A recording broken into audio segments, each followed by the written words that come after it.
Καμάρας. Αγαπητέ κύριε Δήμαρχε, αγαπητοί φίλοι της Σαμοθράκης και φίλοι του Σαμοθράκη Open Forum, με μεγάλη χαρά και αρκετή συγκίνηση σας καλωσορίζω στη σημερινή ημερίδα μας σχετικά με τη Σαμοθράκη την περίοδο του Κατιλούζη.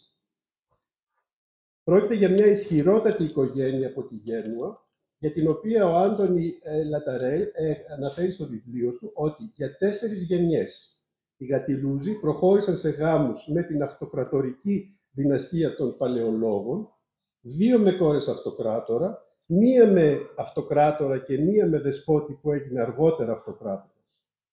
Θα αναφερθούμε λοιπόν σε 4 γενιές των μέσων του 14ου και μέχρι 15ο αιώνα που διαφέντευσαν τη Σαμοθράκη.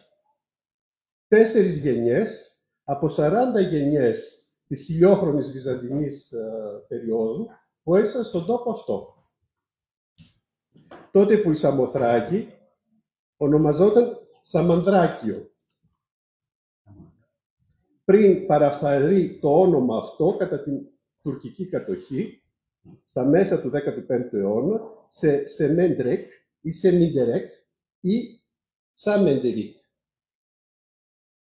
Σαμοθράκη, ο τόπος με τα πολλά ονόματα στο διάβα της μοναδικής ιστορίας των 7.500 χρόνων της.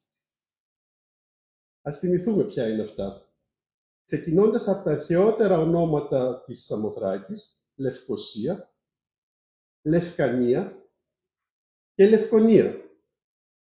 Συνεχίζουμε με Σαόνισσος, με Σάος, Σαόκης, Ηλεκτρής, Δαρδανία, Εθονία, Μελίτη ή ως θρακική Σάμο του Ομήρου ή ως Σάμο κατά το Στράβωνα και τέλος ως Σαμοθράκη κατά τον Διόδωρο. Δεν θα σας κουράσω άλλο αναφέροντας τα πολλά υπέροχα ποιητικά επίθετα που προσμούν το νησί των μεγάλων θεών και των μεγάλων μυστηρίων. Αντιπροσωπευτικά αναφέρω ένα επίθετο της Σαμοθράκης, το οποίο αγαπώ πάρα πολύ. Ζαθέα, το οποίο σημαίνει η πάνσεπτος, η αγιότατη, κατά τον Όμηρο, η Σαμοθράκη μας. Σαμοθράκη, λοιπόν, ένας τόπος με 7.500 χρόνια ιστορίας, μυστηρίου, λατρείας, λευκότητας και ιερότητας. Κύριε Δήμαρχε της Σαμοθράκης, έχετε το λόγο για έναν σύντομο χαιρετισμό. Σας ευχαριστώ.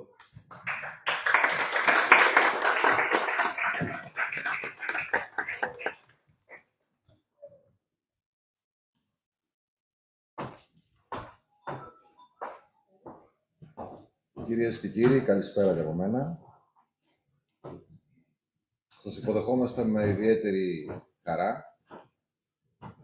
Θεωρώ την το απόψινό δεύτερο μέρος, τη δεύτερη θυματολογία του φετινού Open Forum, Σαμοθράκη Open Forum, ως ιδιαίτερα σημαντικό, μιας και είναι, αν δεν κάνω λάθος, δεν με πατάει η μνήμη μου, η πρώτη φορά που ένα κομμάτι εκδήλωσης είναι εξ ολοκλήρου αφιερωμένο στη βυζαντινή ιστορία της Σαμοθράκης.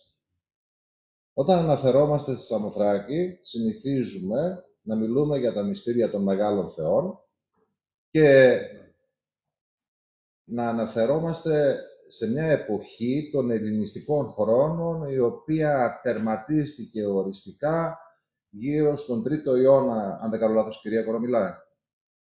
Κάπου εκεί ήταν το λυκόφως των μυστηρίων. Έκτοτε, ανακαλύπτουμε ξανά τη Σαμοθράκη ευδιάκριτα γύρω στον 19ο αιώνα, περίπου στα χρόνια που έχουν πρώτες ιστορικές αναφορές, αρκετά πυκνές και τοπικές και ελληνικές, γύρω στα χρόνια της Επανάστασης. Ένα σπουδαίο γεγονός σε αυτό το κομμάτι είναι ότι η σφαγή της Σαμοθράκης, η οποία έγινε την 1η Σεπτεμβρίου του 1821, είναι η πρώτη σφαγή η πρώτη μεγάλη σφαγή και προηγήθηκε από τις σφαγές των Ψαρών, της Χίου, της Κάσου και της Νάουσας. Αυτές όλες τις σφαγές, και δικαίως, αναφέρονται και στα εκπαιδευτικά εγχειρίδια της ιστορίας. Η σφαγή της Σαμοθράκης δεν αναφέρεται. Γενικά είναι ένα άγνωστο γεγονός. Μόλις το 1980 η Ακαδημία Αθηνών το τίμησε και το αναγνώρισε ως ιστορικό γεγονός. Παρ' όλα αυτά εξακολουθεί να μην αναφέρεται. Τι έγινε όμως από τότε που έπαψε το αρχαίο κλέος των μυστηρίων μέχρι το 19ο αιώνα? Ισχυρίζομαι και χρησιμοποιώ προσωπικά ένα όρο που, επαναλαμβάνω, δεν ξέρω αν είναι και σωστός, γιατί ιστορικός δεν είμαι, και το λέω η ομίχλη των μέσων αιώνων. Γιατί πραγματικά μια μεγάλη ομίχλη σκεπάζει όλο αυτό το τεράστιο χρονικό διάστημα. Σίγουρα γίναν πράγματα, υπάρχουν ενδείξεις και ιστορικές και μνημεία. Πιθανόν όχι τόσο αντάξια της φήμης των ιερών του Ιερού των Μεγάλων Θεών. Ωστόσο υπάρχουν πολλά, αλλά δεν ξέρω αν υπάρχουν πηγές. Οπότε το ενδιαφέρον της απόψινής εκδήλωσης είναι ιδιαίτερο, γιατί θα μας αποκαλύψει, θα πάρει τουλάχιστον ένα μέρος αυτής της ομίλης, θα αρχίσει να ρίχνει κάποιο φως σε όλους αυτούς τους μέσους αιώνες. Έχει μεγάλο ενδιαφέρον, θα μας ενδιέφερε πάρα πολύ. Παρακαλώ τους αρχαιολόγους, τους ιστορικούς που ασχολούνται με το θέμα, ό,τι μπορούν να μας διαθέσουν ως στοιχείο, και δεν ξέρω βέβαια αν υπάρχουν, πέρα από κάποιες περιστασιακές αναφορές περί ηγητών Ευρωπαίων όλα αυτά τα χρόνια, και που αναφέρουν κατά την οπτική του ο καθένας το τι είδε εδώ. Αυτά είναι συγκεντρωμένα στο βιβλίο της κυρίας Καλλιόπης Παπαθανασίου, το θυμάμαι καλά, το όνομα. Σόφης Παπαθανασίου. Σόφης, ναι, συγχωρείτε. Παπαγεωργίου. Πεθαίνε. Λοιπόν, αυτή είναι μια έκδοση του 82, ναι, η οποία είχε συγκεντρωμένες τέτοιες αναφορές. Τοπικό αρχείο δεν υπάρχει. Και το λέω με τα λύπης μου, γιατί τοπικό αρχείο δεν υπάρχει ούτε για τον 20ο αιώνα. Αυτό που έχει διασωθεί ως βιβλία, ας το πούμε, αποφάσεων Κοινοτικού Συμβουλίου, τους λέω ότι έχουν διασωθεί στο Δήμο από η πρώτη αναφορά, το πρώτο βιβλίο ξεκινάει από 1η Ιουλίου του 1945. Υπάρχει ένα ακόμα βιβλίο πριν, είναι σίγουρο αυτό, το οποίο είχε παραδοθεί από τις τότε αρχές, τις πρώτες διορισμένες αρχές 1945 στη χωροφυλακή. Μιλούμε όμως για μια εποχή η οποία καταλαβαίνουμε για ποιους λόγους παραδόθηκε. Μια προφορική έρευνα προσωπική, ούτε αυτό μπορεί να βρεθεί. Θέλω να σας πω ότι ούτε για τον 20ο αιώνα υπάρχουν αναφορές. Και είναι ένας τόπος ο οποίος του λείπει η γραπτή μνήμη, οι αναφορές, οι πηγές. Από το 1945 ξέρουμε τι γίνεται. Αλλά είναι πολύ πρόσφατο. Το τι έγινε στο προηγούμενο, τι έγινε από το 1821 μέχρι το 1945, πάλι γνωρίζουμε αρκετά. Τέλος πάντων, δεν είναι στο σκοτάδι ούτε στην ομίχλη η εποχή αυτή, αλλά όλο το προηγούμενο διάστημα είναι στην ομίχλη. Με την έννοια αυτή, ότι απόψε θα ρηχθεί κάποιο φως και σε αυτό το διάστημα, θεωρώ εξαιρετική η θεματολογία την απόψινή, με τους εξαιρετικούς ομιλητές, και συγχαίρω και ευχαριστώ τον Παναγιώτη, τον κύριο Καμπούρογλου, τον φίλο Παναγιώτη, για τη θεματολογία που ενσωμάτωσα, την οποία και εγώ τη δέχτηκα με μεγάλη χαρά. Ευχαριστούμε πάρα πολύ για όλα και ελπίζω να δούμε το ίδιο φως όλοι μαζί. Ευχαριστώ πολύ.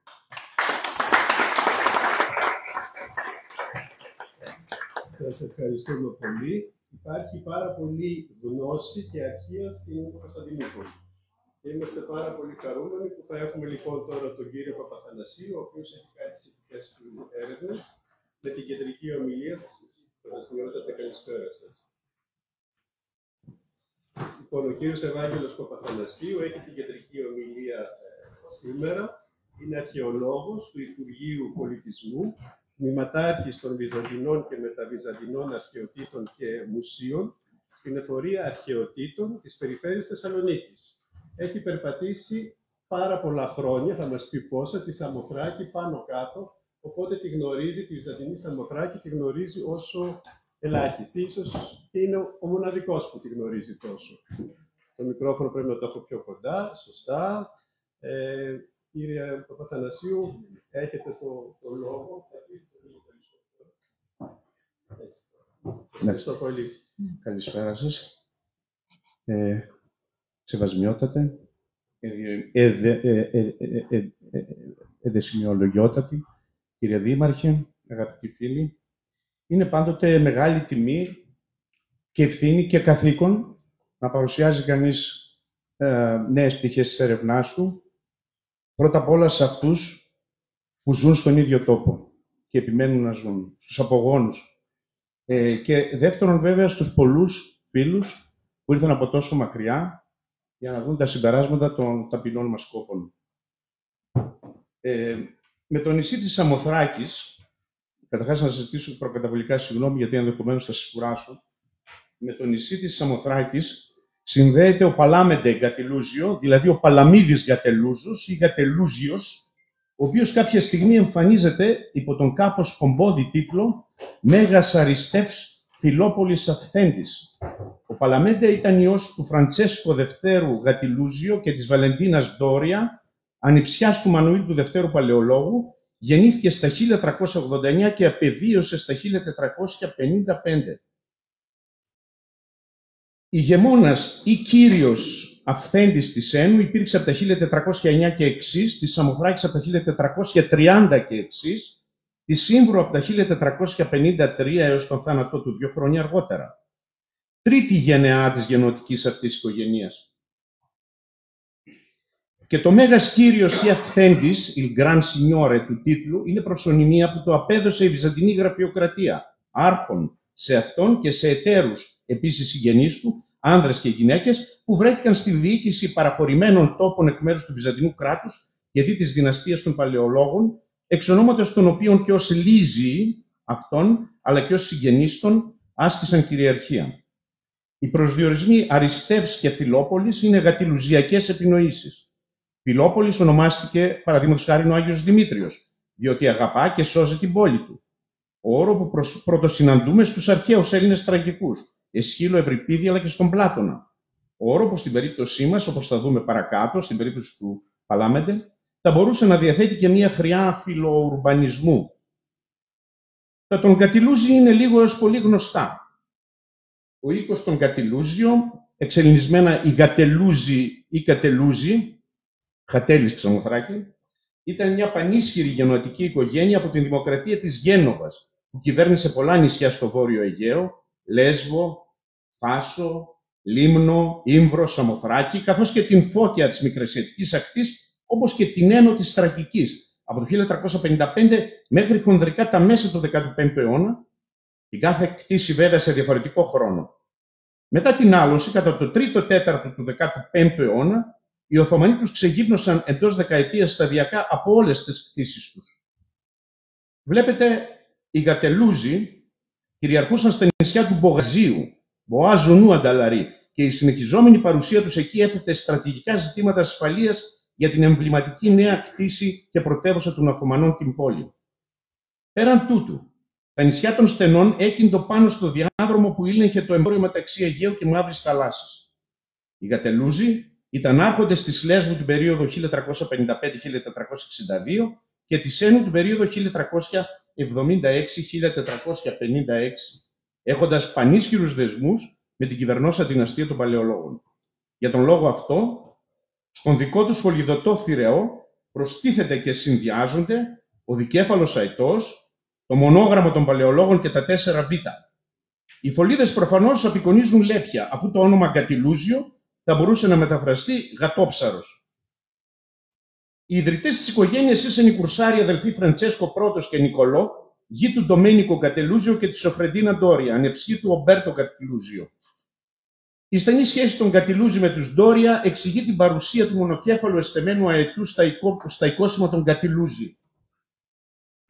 Ο αυτοκράτορας Ιωάννης V Παλαιολόγος, θέλοντας να ευχαριστήσει τον Φραντσέσκο επειδή τον υποστήριξε κέρια στα 1354 στη σύγκρουση που είχε με τον πεθερό του Ιωάννη VI Κατακουζινό, του δώρισε τον Ιούλιο του 1355 ως φέουδο και κληρονομική ηγεμονία Σινιωρία, το νησί της Λέσβου, και τον πάντρεψε με την κόρη του Μαρία Παλαιολογίνα, την επωνομαστήσα της Λέσβου, ένας γάμος βέβαια προσυμφωνημένος. Με συνοικίαση λοιπόν οι Κατιλούζοι συνδέθηκαν οικογενειακά με τη Βυζαντινή Αυτοκρατορία και με ευγενικούς χριστιανικούς οίκους στον χώρο της Μεσογείου αλλά και των Βαλκανίων. Για 4 γενιές προχώρησαν σε γάμους με την αυτοκρατορική δυναστεία των Παλαιολόγων, 2 με κόρες αυτοκράτορο, 1 με αυτοκράτορο και 1 με δεσπότη που έγινε αργότερα αυτοκράτορας, και αυτό δείχνει την ισχυρή επίδρασή του στη βυζαντινή πολιτική εκείνων των χρόνων.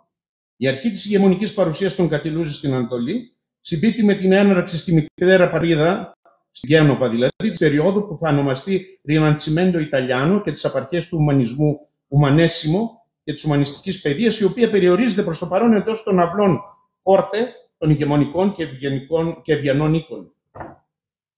Το ίδιο το όνομα που επέλεξαν να του δώσουν, Παλαμίδης, παραπέμπει στον αρχαίο ήρωα του ναυπλίου, τον σοφό εφευρέτη και πολεμιστή, αλλά και έμπορο υπό μίαν έννοια. Σύμφωνα δηλαδή με επεισόδιο του μύθου του, ο Παλαμίδης είχε φανεί πολλές φορές χρήσιμος στους αρχαίους Έλληνες. Πραγματικά, όταν στον τελευταίο χρόνο της πολιορκίας της Τρίας οι αρχαίοι μαστίζονταν από τον λοιμό, πήγε ο Παλαμίδης στην Δήλο και έφερε στο Ρήτιο, το ακροτήριο της Τροάδος, τις συνοτρόπους κόρες του Ανίου, την Σπερμό, το γέννημα, την Ινώ, το κρασί και την Ελαΐδα, το λάδι. Έτσι, ο αχαϊκός στρατός γλίτωσε από τον λοιμό. Ο νονός του Παλάμεντε Κατιλούζιο θα πρέπει να είχε υπόψη του τον διάλογο ηρωικός του Φιλοστράτου, του κυρίου εκπροσώπου της δεύτερης σοφιστικής, διάλογο μεταξύ ενός αμπελουργού και ενός φοίνικος εμπόρου, όπου οι ήρωες Αχιλλεύς, Πρωτεσίλαος και Παλαμίδης εμφανίζονται ως σύμβολα αντίστασης και αναγέννησης, με τους 2 πρώτους να έχουν πέσει μαχόμενοι και να έχουν ταφεί στις εκατέρωθεν ακτές του Ελισπόντου. Και οι 3 αντιπροσωπεύουν πλέον μια νέα αντίληψη περί ελληνικότητος, με τον ήρωο Παλαμίδη να έχει ταφεί με τη σειρά του στην κορυφή του Λεπέτυμνου, στη Λέσβο, κοντά στο ομώνυμο κάστρο. Τίποτα δεν είναι τυχαίο σε αυτόν τον πυκνό και κέριο συμβολισμό, όπως θα φανεί και παρακάτω. Ο Γενάρχης Φραντσέσκο I, ηγεμόν άρχου Λέσβου, 1355-1384, και η Μαρία Παλαιολογίνα, μαζί με τα παιδιά τους Ανδρώνικο και Ντομένικο, σκοτώθηκαν στη Λέσβο στον σεισμό της 6ης Αυγούστου του 1384, όταν κατέρευσε ο πύργος στον οποίο διέμεναν. Ως δεύτερη γενεά, ο τρίτος γιος τους, Φραντσέσκο II, διαδέχθηκε τον πατέρα του στην ηγεμονία της Λέσβου, 1384-1404. Ο Φραντσέσκο II και η Βαλεντίνα Ντόρια θα αποκτήσουν 6 παιδιά, την τρίτη γενεά των Κατιλούζη της Ανατολής, τον Τζάκοπο, ηγεμόνα της Λέσβου, 1403-1428, τον οποίον διαδέχθηκε ο αδελφός του Ντορίνο ο πρώτος, 1428-1455, τον Παλαμέντε, κύριο της Ένου, 1409-1455 και αργότερα της Σαμοθράκης, 1330 όπως είπαμε, και τέλος και τη Σύμβρου, την Ιρένε, σύζυγο του Ιωάννη VII Παλαιολόγου, την Ελένα, σύζυγο του Στεφάν Λαζάρεβιτς, δεσπότη της Σερβίας, και την Κατερίνα, σύζυγο του Πιέτρο Γκριμάλτι, βαρόνου του Μπαΐ. Κόρη του Ντορίνο και της διάσημης Οριέτα Ντόρια, ανιψιά δηλαδή του Παλαμίδη, ήταν η Εκατερίνη Γατελιούζενα, δεύτερη σύζυγος του Κωνσταντίνου του 11ου του Παλαιολόγου. Τα 6 παιδιά του Παλαμέντε με τη γυναίκα του Βαλεντίνα ήταν ο Τζόρτζιο, σύζυγος της Ελένης κόρης του Λουκάνου Ταρά, ο Ντορίνο ο δεύτερος ο Κατιλούζιο, κύριος της Ένου, σύζυγος της Ελιζαμπέτα Κρίσπο, κόρης του Ιακώβου του Δευτέρου Κρίσπου, η Κατερίνα σύζυγος του Μαρίνο Ντόρια, η Κωνστάντζα σύζυγος του Καμποφρεγκόζο, η Τζινέβρα σύζυγος του Λουντοβίκου Καμποφρεγκόζο, δόγητος της Γένουας και αδελφού του Τζιανγκαλεάτσο, και μία ακόμη κόρη, σύζυγος του εξαδέλφου της Φραντσέσκο του Δευτέρου Κατιλούζιο, κυρίου της Στάσου, ιού του Ντορίνου του πρώτου της Λέσβου, αδελφού του Παλαμίδη. Απόγονοι της Τζινέβρας είναι ο Κάρολος ο Τρίτος των Βουρβώνων, δούκας της Πάρμας, όλοι οι πρίγκιπες του Μονακό, ο Μαρκίσιος Ντεσάντ, η ηθοποιός Μπρουκ Σίλτς και άλλοι. Ο Παλαμέντε διαδέχτηκε το 1409 τον μεγάλο θείο του Νικολό I Κατιλούζιο στην αυθεντία της Ένου. Κατά τη διάρκεια της κυριαρχίας του, η πόλη ήκμασε, όπως δηλώνουν 6 κτητορικές επιγραφές από την περίοδο αυτήν. Τότε οικοδομήθηκαν στο κάστρο της Ένου οι εκκλησίες της Ζωοδόχου Πηγής ή Χρυσοπηγής 1422-23 και του Αγίου Νικολάου 1420-21. Σε 1430 απέκτησε ο Παλαμέντε και την κυριαρχία της Σαμοθράκης. Ο Βουργουνδός περιηγητής Μπεντραντών de la Brocquière, που πέρασε από την Ένω το 1433, τον αναφέρει ως κύριο της Ένου και Σαμοθράκης στο βιβλίο Le Voyage de Tromeur, που έγραψε για τη σχεδιαζόμενη σταυροφορία του Φιλίππου Τρίτου Βαλουά, δούκα της Βουργουνδίας. Οι Κατιλούζοι δρούν και αισθάνονται ως απεσταλμένοι και άπικοι της Γένοβα στην Ανατολή. Προσκαλούν από εκεί Γενοβέζους δασκάλους για να διδάξουν τα παιδιά τους, Γενοβέζους ζωγράφους να στολίσουν τις επαύλεις και τα παλάτσο τους, αλλά είναι και ανεκτικοί έναντι των Ελλήνων υπηκόων τους και φιλέλληνες. Παραγγέλνουν και ελληνικές επιγραφές δίπλα στις λατινικές, ενώ τα παιδιά τους μιλάνε και ελληνικά και μάλιστα την δημότια ελληνική των περιοχών που κατέχουν. Θεωρούσαν ότι ήσαν προορισμένοι να σώσουν τον ελληνισμό, όπως αυτοί τον εννοούσαν ως μια νέα σύνθεση. Ο Παλαμίδης Φραντσέσκου Γατελούζιος, ο παλαιολόγος, είναι φιλομαθής και ελληνομαθής, αγαπά τις συζητήσεις επίπεδου και ενδιαφέρεται για την ιστορία των χωρών που διαφεντεύει.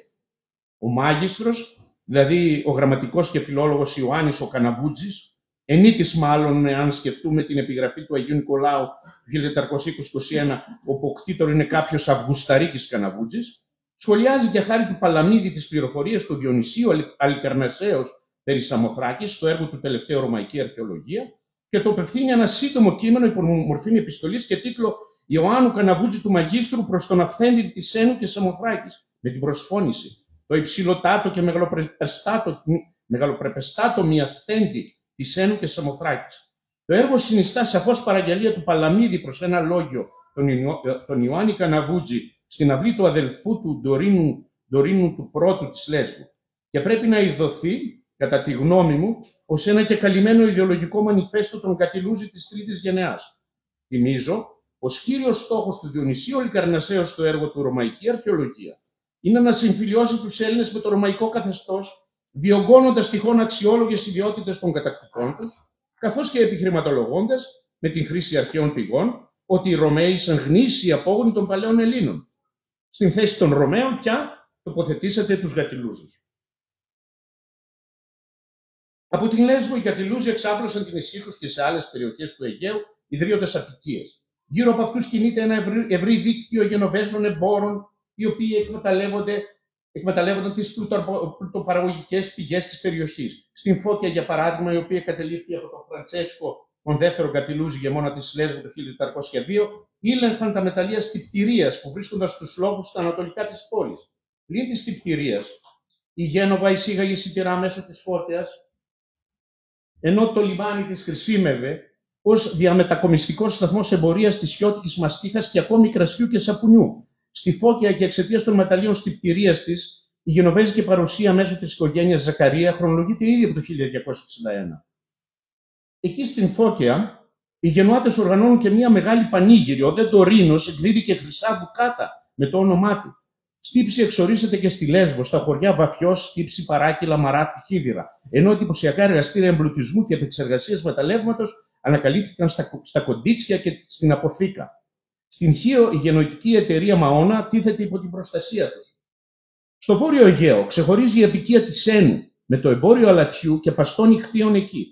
Άλλα σημεία στις τραγικές ακτές του Αιγαίου, των οποίων ο έλεγχος παραδίδεται κατά το πρώτο ήμιση του 15ου τουλάχιστον αιώνα από τους Οθωμανούς, τους Γενοβέζους εμπόρους, υπό την αιγίδα των Γατελούζων, προκειμένου αυτοί να αναπτύξουν επιχειρηματική δραστηριότητα υπό ειδικό ως φαίνεται καθεστώς έναντι καταβολής τελών στους Οθωμανούς, είναι η Μαρόνια, όπου οι Γενοάτες ελέγχουν επίσης και τα εκεί μεταλλεία Στυπτηρίας, καθώς και η λιμνοθάλασσα του Πόρτο Λάγος με τα αλλιεύματα και τα υβάρια της.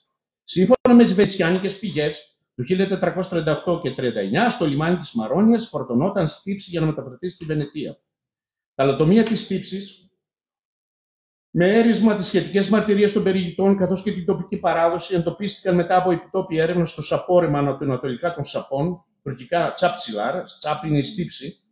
Η Στυπτηρία εμφάνιζε μια σειρά από εφαρμογές σε πολλούς τομείς, από την αργύρο χρυσοχοΐα έως την φαρμακευτική και την ιατρική, αποτελεσματικό φάρμακο για πολλές ανθρωπονόσους και ζωονόσους, αιμοστατικό, παυσίπονο οδονταλιών, οφθαλμικές λοιμώξεις, δερματικές νόσους, στην βυρσοδεψία και στερεωτικό στη βαφή μαλλίνων υφασμάτων.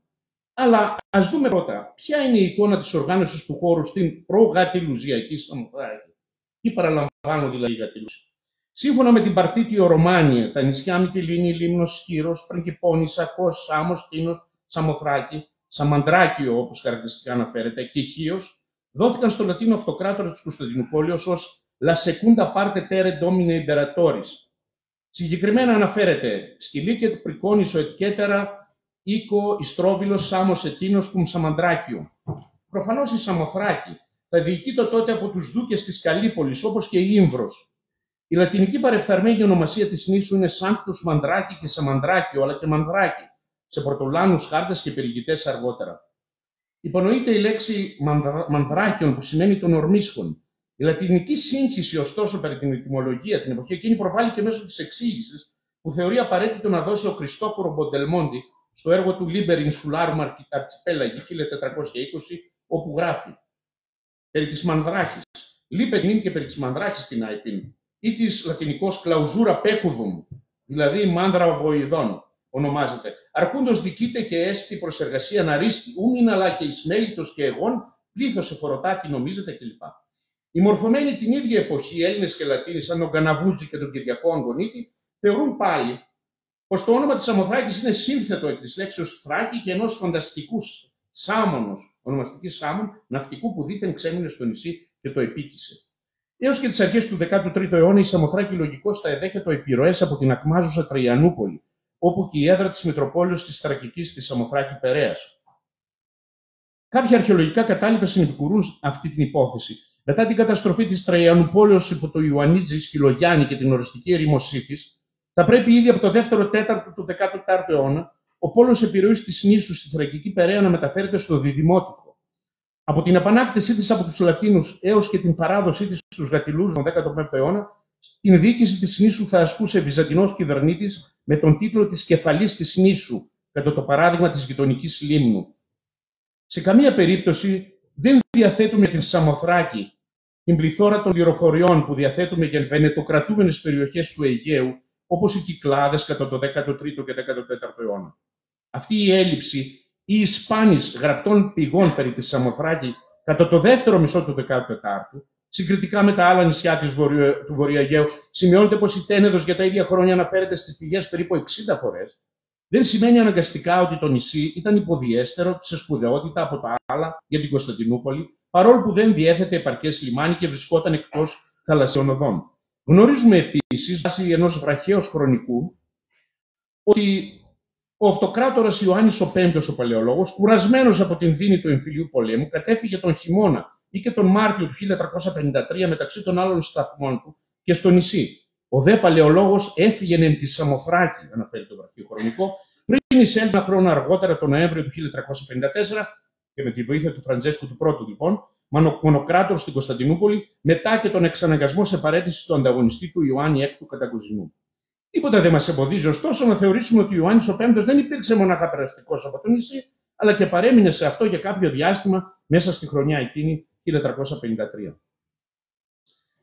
Στα μέσα του 14ου αιώνα, το Βυζαντινό κράτος είχε πλέον συρρικνωθεί εδαφικά. Η περιοχή της Θράκης υπήρξε η πρώτη εκ των ευρωπαϊκών εδαφών της πάλε ποτέ κρατεάς αυτοκρατορίας, που δέχτηκε τις επιθέσεις και τις επιδρομές των τουρκικών φύλων ήδη από τα 1352. Η Βυζαντινή Αυτοκρατορία είχε αποδυναμωθεί από τις ενδοοικογενειακές συγκρούσεις των δύο ηγεμονικών οικογενειών, των Παλαιολόγων και των Κατακουζινών.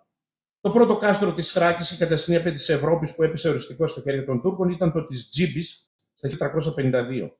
Στα 1354 και εξαιτίας των συνεπειών του καταστροφικού σεισμού της χρονιάς εκείνης, έπεσε στα χέρια των Τούρκων και η Καλύπολης. Οι Οθωμανοί χρησιμοποιούν το φρούριό της ως βάση επιχειρήσεων για την επέκτασή του στα Βαλκάνια, με το γιο του Ορχάν Σουλεϊμάν Πασά να κερδίζει τον έλεγχο μεγάλου μέρους της νοτιοανατολικής Θράκης. Μετά το 1354, όταν οι Τούρκοι διατρέχουν ολόκληρη τη Θράκη και για τα επόμενα 12 τόσα χρόνια, οι άνθρωποι εκεί δεν μπορούσαν, όπως χαρακτηριστικά υπόθηκε, ούτε τις μύτες τους να βγάλουν έξω από τα τείχη των πόλεων. Ήσαν υποχρεωμένοι ακόμη και φόρους να πληρώνουν προκειμένου να έχουν το δικαίωμα να συλλέξουν τη σοδιά τους.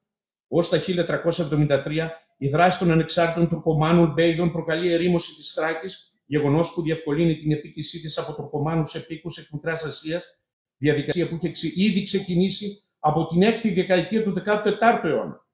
Φαίνεται ότι η Αδριανούπολη κατελήφθη από τους Τούρκους γύρω στα 1369 και γύρω στα 1376-77 ο Μουράτο Πρώτος εγκατέστησε την διαμονή του εκεί. Η κατάληψη της Αδριανουπόλεως σημαίνει πως όλα τα παρέμβρια φρούρια πλην της Σένου που καταλήφθη στα 1456, πολύ αργά δηλαδή, είχαν ήδη καταληφθεί. Από τα μέσα του 14ου αιώνα και εξής, σημειώνεται στην Θράκη μια πληθυσμιακή, οικονομική και οικοδομική έκρηξη που δεν μαρτυρείται στις ιστορικές πηγές, αλλά τεκμέρεται αρχαιολογικώς επί του πεδίου.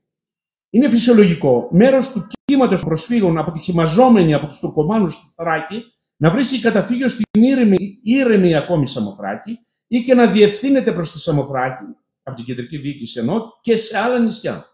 Τα νησιά του Βορείου Αιγαίου θα πρέπει να είχαν αποκτήσει μια άνευ προηγουμένου σημασία για την αποδεκατισμένη και συρρικνωθήσα αυτοκρατορία. Μετά την διεκπεραίωση των Τουρκομάνων στη Θράκη και την κατά συνέπεια κατάρρευση της γεωργοκτηνοτροφικής παραγωγής εκεί, η Σαμοθράκη αφενός μεν θα πρέπει να δέχεται θρακικό προσφυγικό πληθυσμό, αφετέρου η κτηνοτροφική παραγωγή στο νησί, ανέκαθεν κατ' αρχαία παράδοση νήσους κειμένων, δείχνει σαφώς πως ενισχύεται και οργανώνεται συστηματικότερα επί τη βάση προφανώς κεντρικού σχεδιασμού, προκειμένου να παράγει επαρκείς ποσότητες κρέατος και γαλακτοκομικών πλέον και προς εξαγωγή, ανταποκρινόμενοι και στις ανάγκες επισιτισμού της πρωτεύουσας.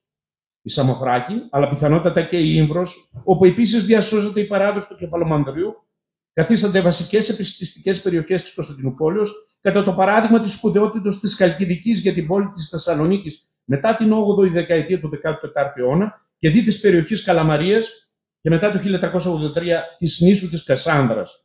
Θυμηθείτε τις προσπάθειες του Ιωάννη Εβδόμου και Ανδρονίκου των Παλαιολόγων κατά τις πρώτες δεκαετίες του 15ου αιώνα για την επανοχήρωση, ανασυνοικισμό και ανασύνταξη της παραγωγικής βάσης της Κασάνδρας, χάρη της τροφοδοσίας της Θεσσαλονίκης και εν τέλει χάρη της εξασφαλίσεως της αμυντικής αντοχής της.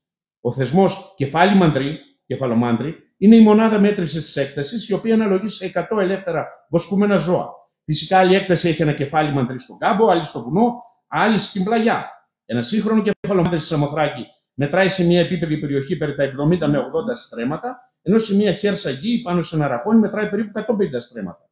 Ο ιδιωτικός βοσκότοπος, όπου μονάχα ο ιδιοκτήτης έχει το δικαίωμα να βόσκει το κοπάδι του και να ανεγείρει τις εγκαταστάσεις του, καλείται μανδρή, καλείται επίσης στη Λίμνο κεφαλομάνδρη, ενώ στην Ήμβρο καλείται θέμα, όπως ο παλιός στρατιωτικός όρος, και στα νησιά Καία, Κύθνος, Πάρος, Σύφνος και Νάξος των Κυκλάδων καλείται βολή. Η οργάνωση αυτής της οικονομικής ζωής της Κυκλάδας εμφανίστηκε υπό την Βενετική κυριαρχία από τον 13ο αιώνα και εξής, ως μια μεταφορά στις Κυκλάδες του βενετικού συστήματος του πενσιονάτικο, μια και στη φεοδαρχική λατινική δύση το δικαίωμα βοσκής θεωρείται συχνά ως μια εκχώρηση εκ μέρους του άρχοντα Βαρώνου, στην περίπτωση των Βενετών, εκ μέρους της βενετικής συγκλήτου. Αλλά επ' αυτού θα επανέλθουμε και παρακάτω. Τα νησιά αυτά λοιπόν λειτουργούν τρόπον κοινά όπως τα παλαιότερα χαρτουλαράτα, περιοχές δηλαδή μάλλον οικονομικοδιοικητικές μονάδες που προμήθευαν αγέλες ζώων στο κράτος. Έτσι η επιφανειακή έρευνα, επικουρούμενη και από τη χρονολογική ένταξη του ναού της Μονής του Χριστού, μας αποκάλυψαν μια ανάγνωστη σελίδα στην ενεργό προσπάθεια ανασυγκροτήσεως του κράτους υπό τον Ιωάννη τον Πέμπτο. Όσον αφορά στα μοναστικά μετοχιακά καθιδρύματα της νήσου, που πάντοτε ελέγχουν μεγάλο μέρος της παραγωγικής βάσης, θα μπορούσαμε προκαταρκτικά να σημειώσουμε τα εξής. Ο Οθωμανικός πειρατής και ναύαρχος Πύρεης, έργο του Βίβλος της Συναψιλοΐας Μπάχλιε, που συντάχθηκε περί τα 1521, αποθυσαυρίζοντας κάποιους θρύλους περί της Σαμοθράκης, παρόλο που τους παρανοεί, μας παρέχει την πρώτη και μοναδική γραπτή μαρτυρία περί της πλούσιας και εξαίρετης μοναστικής παραδόσεως του νησιού πριν την ερήμωσή της, που προκάλεσε η τουρκική κατάκτηση. Από τον ίδιο τον Πύρη διασώζεται επιπλέον η μαρτυρία και για μια ενδεχόμενη εξάρτηση των μικρών αγροτικών μοναστικών κοινοτήτων του νησιού από κωνσταντινοπολίτικες μονές, ακόμη και από την ίδια την Αγία Σοφία. Η αποσία των μοναχών του Αγίου Όρους από το νησί έως τα 1771, σε αντίθεση με τις υπόλοιπες γειτονιάζουσες νήσους του θρακικού πελάγους, όπου η παρουσία των γεωρητών είναι ισχυρή και καλώς πιστοποιημένη ήδη από τη Μεσοβυζαντινή εποχή, καθώς και άλλες ενδείξεις ενισχύουν αυτή την πιθανότητα. Ο οικισμός, που αναπτύσσεται στη θέση της αρχαίας αλλά και της βυζαντινής πρωτεύουσας της νήσου, τόσο εντός των ελληνιστικών κυκλόπιων τυχών, όσο και κυρίως επί του ιερού των μεγάλων θεών, συνιστά τον πολυπληθέστερο οικισμό της νήσου έως τουλάχιστον τα μέσα ή το 3ο-4ο του 14ου αιώνα. Το όνομα Παλιάπολης για τον οικισμό αυτών ίσως εμφανίζεται ήδη από το 14ο αιώνα, όπως συμβαίνει με το κάστρο της Μύρινας στη Λίμνο που το 1355 αναφέρεται ως Παλαιόκαστρον. Στην Ήμβρο, στα 1407, έχουμε επίσης την εμφάνιση του τοπονημίου Παλαιόπολης. Αντιστοίχως στη Θάσο, ο Θεολόγος, που ανιδρύεται τότε στα ενδότερα της νήσου, καλείται χωρίων των Νεόκαστρων, 1457. Έτσι, π.χ. και στη Σαντορίνη, ο πληθυσμός συγκεντρώνεται στο κάστρο του Σκάρου, εγκαταλείποντας παλαιότερο παραθαλάσσιο οικισμό στις αρχές του 15ου αιώνα. Αν μιλήσουμε αρχαιολογικώς, η γη της Μεσαιωνικής Σαμοθράκης διακρίνεται σε δύο ζώνες. Α, την παραγωγική ζώνη, στην οποία ανεβρίσκεται σχεδόν το σύνολο των αρχαιολογικών θέσεων, και Β, η γη του περιθωρίου, marginal zone, που είναι ο κεντρικός ορεινός όγκος, όπου με την εξαίρεση κάποιων εκκλησιών τοποθετημένων στις υψηλές κορυφές, ένα ακόμη μοναστεριακό χαρακτηριστικό, θα παρατηρήσουμε μονάχα κάποιες εποχικές εγκαταστάσεις βοσκών ή κυνηγών. Τρίλος ανεβάζει στο συμβολικό αριθμό 999 το σύνολο των εκκλησιών της νήσου, ο οποίος αριθμός αποδείχθηκε πως συνιστά πράγματι μια αιτιολογημένη αντανάκλαση της πραγματικότητας. Σύμφωνα με το κατάλογό μας, που ετοιμάστηκε τόσο μέσω της επιφανειακής έρευνας όσο και μέσω συνεντεύξεων, ο αριθμός των εκκλησιών βυζαντινού ενδιαφέροντος που είτε ανιχνεύσαμε είτε υποθέτουμε την ύπαρξη είναι όχι λιγότερος από 350. Οι περισσότερες κατεστραμμένες από τις περιπέτειες του χρόνου και κάποιες έχοντας υποστεί επιπρόσθετες βλάβες από νεότερες επεμβάσεις. Διασπαρμένες σε μια έκταση 120 τετραγωνικών χιλιόμετρων, έναντι συνολικής εκτάσεως της νήσου 178 τετραγωνικών χιλιόμετρων, με το 1 τρίτον αυτής να συνιστά την μη παραγωγική και μη κατοικήσιμη περιοχή. Ένα τοπικό μεσοβυζαντινό οικοδομικό εργαστήριο ανιχνεύεται και η παράδοση συνεχίζεται στην ύστερη βυζαντινή εποχή ως μια παράδοση λαξευτών τοιχοδομιών, κυρίως ως προς τα θολωτά μέρη των ναών, καμάρες, αψίδες και τόξα. Κατά το δεύτερο ήμιση του 14ου αιώνα, την συρροή στο νησί προσφυγικών πληθυσμών ασφαλώς ακολουθούν και ομάδες οικοδόμων και μαστόρων της περιοχής, μάλλον του Διδημοτήχου. Όσον αφορά τώρα στις προγατιλουζιακές οχυρώσεις της νήσου, εντοπίσαμε μικρά καστέλια, τα οποία ήσαν ισομερώς κατανεμημένα περιμετρικώς στην παραγωγική ζώνη της νήσου, υποδηλώνοντας την παρουσία και μιας στρατικοδιοικητικού τύπου διαίρεσης και ευθύνης. Εντοπίσαμε 3 από αυτά. Αυτό της απάνω μεριάς, λασπόκτιστο, για το οποίο θα μιλήσουμε και παρακάτω, το καστέλι των απάνω Καριατών, επίσης λασπόκτιστο, που κοίται επικρεμαστού σχεδόν από τις 3 πλευρές βράχου στα χείλη της χαράδρας του ρέματος Θαράπης και του προφήτη Ηλία στο νότιο τμήμα. Λογικά πρέπει να υποθέσουμε ότι παρόμοιο κοινοτικού τύπου καστέλι υπήρχε και στον δολομητικό βράχο της χώρας, πριν από αυτό το κάστρο, έτσι. Εκεί όπου πρώτα, κατά το 3ο-4ο του 14ου αιώνα, ανοιγέρθη παλαιολόγιο διατύχισμα με κυκλικό γωνιακό πύργο και τέλος, επί Παλαμίδη, στα 1430-33, επικάθισε το φρούριον της χώρας. Δεν γνωρίζουμε λόγω ελλείψεως ανασκαφών τι προϋπήρχε και στην θέση του φρουρίου του Γατιλούζη στην Παλαιάπολη. Παλαιότερων εποχών οχυρώσεις, όπως αυτές των σκοτεινών αιώνων, και όχι όσο νομίζεται των προϊστορικών χρόνων, στα φύλλα, αρχίζοντας από τα νότια-ανατολικά, στο τουρκόκαστρο Ξηροποτάμου, μια τεράστια απορρόγα πέτρα,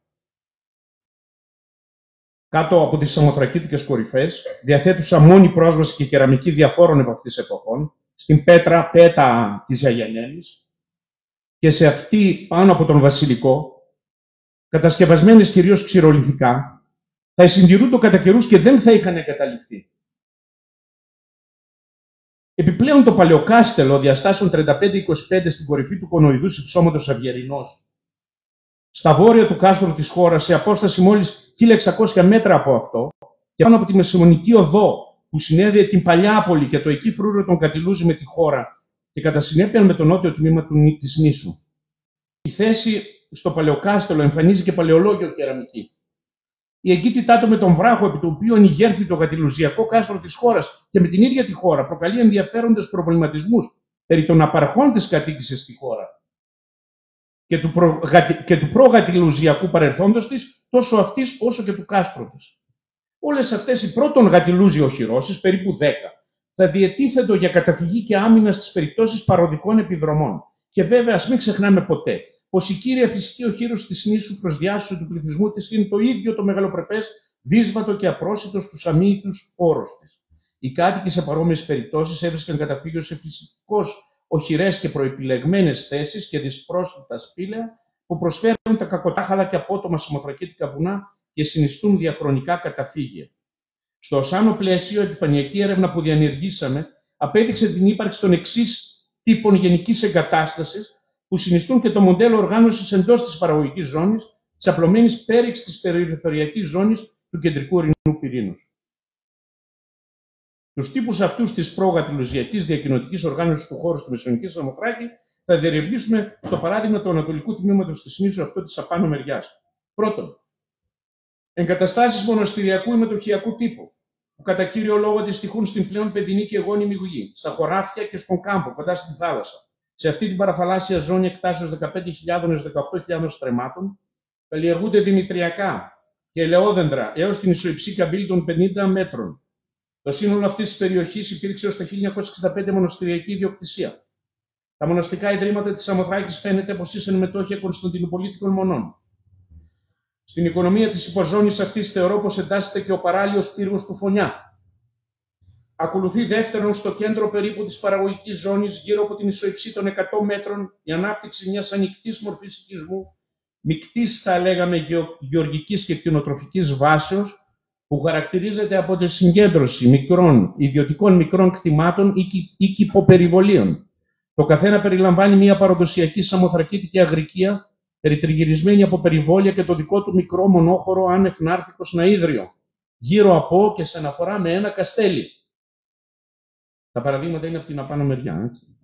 Τρίτον, στην ημιορεινή πλέον υποζώνη και μεταξύ της ισοϊψούς των 150 έως και αυτής των 300 μέτρων έρχονται τα βοσκοτόπια και οι χερσότοποι, ενώ μακία, βλάστηση και δάση καλύπτουν την υπολοιπόμενη περιοχή της απάνω μεριάς.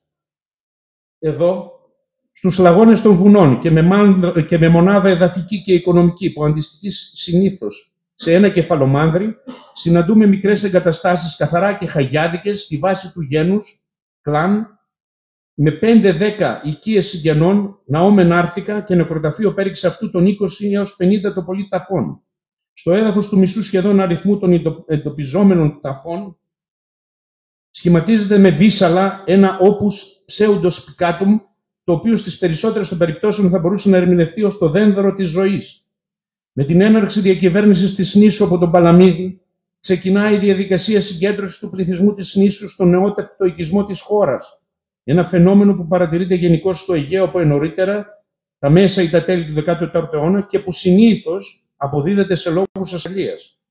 Οι οικισμοί του 14ου αιώνα καταντούν του λοιπού εποχική και η κατάσταση αυτή διατηρείται έως ίσα με 100 χρόνια πριν, τουλάχιστον για το ανατολικό και βόρειο τμήμα της νήσου. Ο αριθμός των ταφών αντιστοιχεί σε χρήση 50-70 ετών στο διάστημα 1360-1430,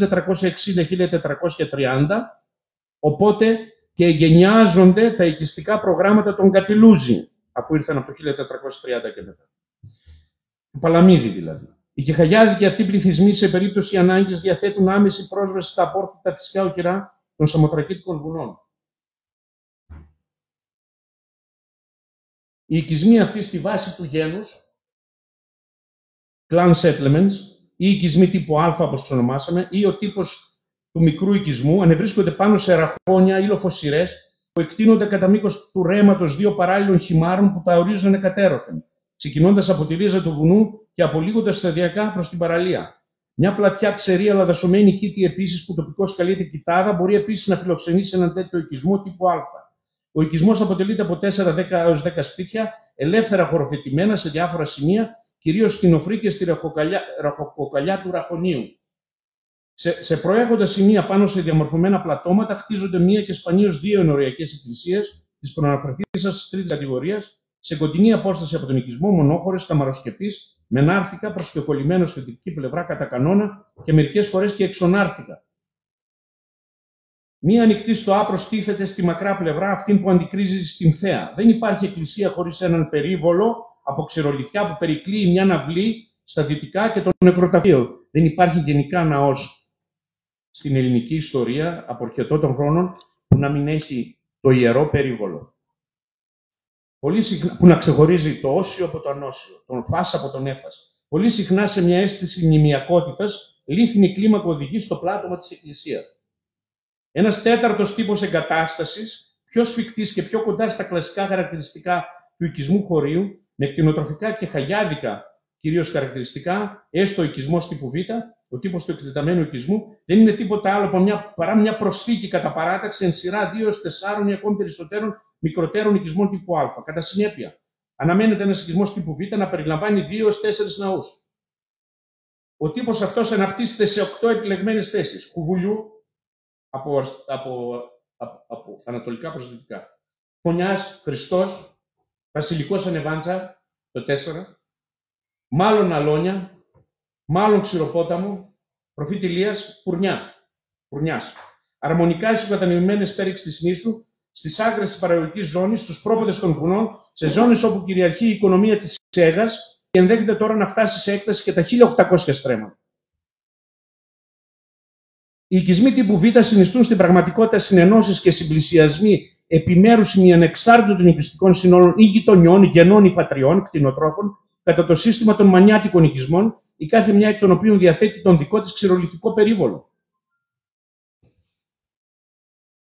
Όλες μαζί τώρα συμπερικλείονται από ισχυρό και υψηλό ξηρολιθικό περίβολο επί των χιλέων συνήθως των πλαισιούντων των οικισμών εκατέρωθεν χαραδρορεμάτων, μια κοινή αμυντική γραμμή για ολόκληρο τον οικισμό. Σας βάζω για να δείτε το ύψος των σωζωμένων ακόμη ξηρολιθιών. Σε περίπτωση κινδύνου, το απότομο βουνό πάνω ακριβώς από τα κεφάλια τους προσφέρει ένα έτοιμο και ασφαλές καταφύγιο. Η αφιαλωμένη κεραμική εμφανίζεται σε σχετικά μικρές ποσότητες σε αυτές τις σύγχρονες μεταξύ τους θέσεις.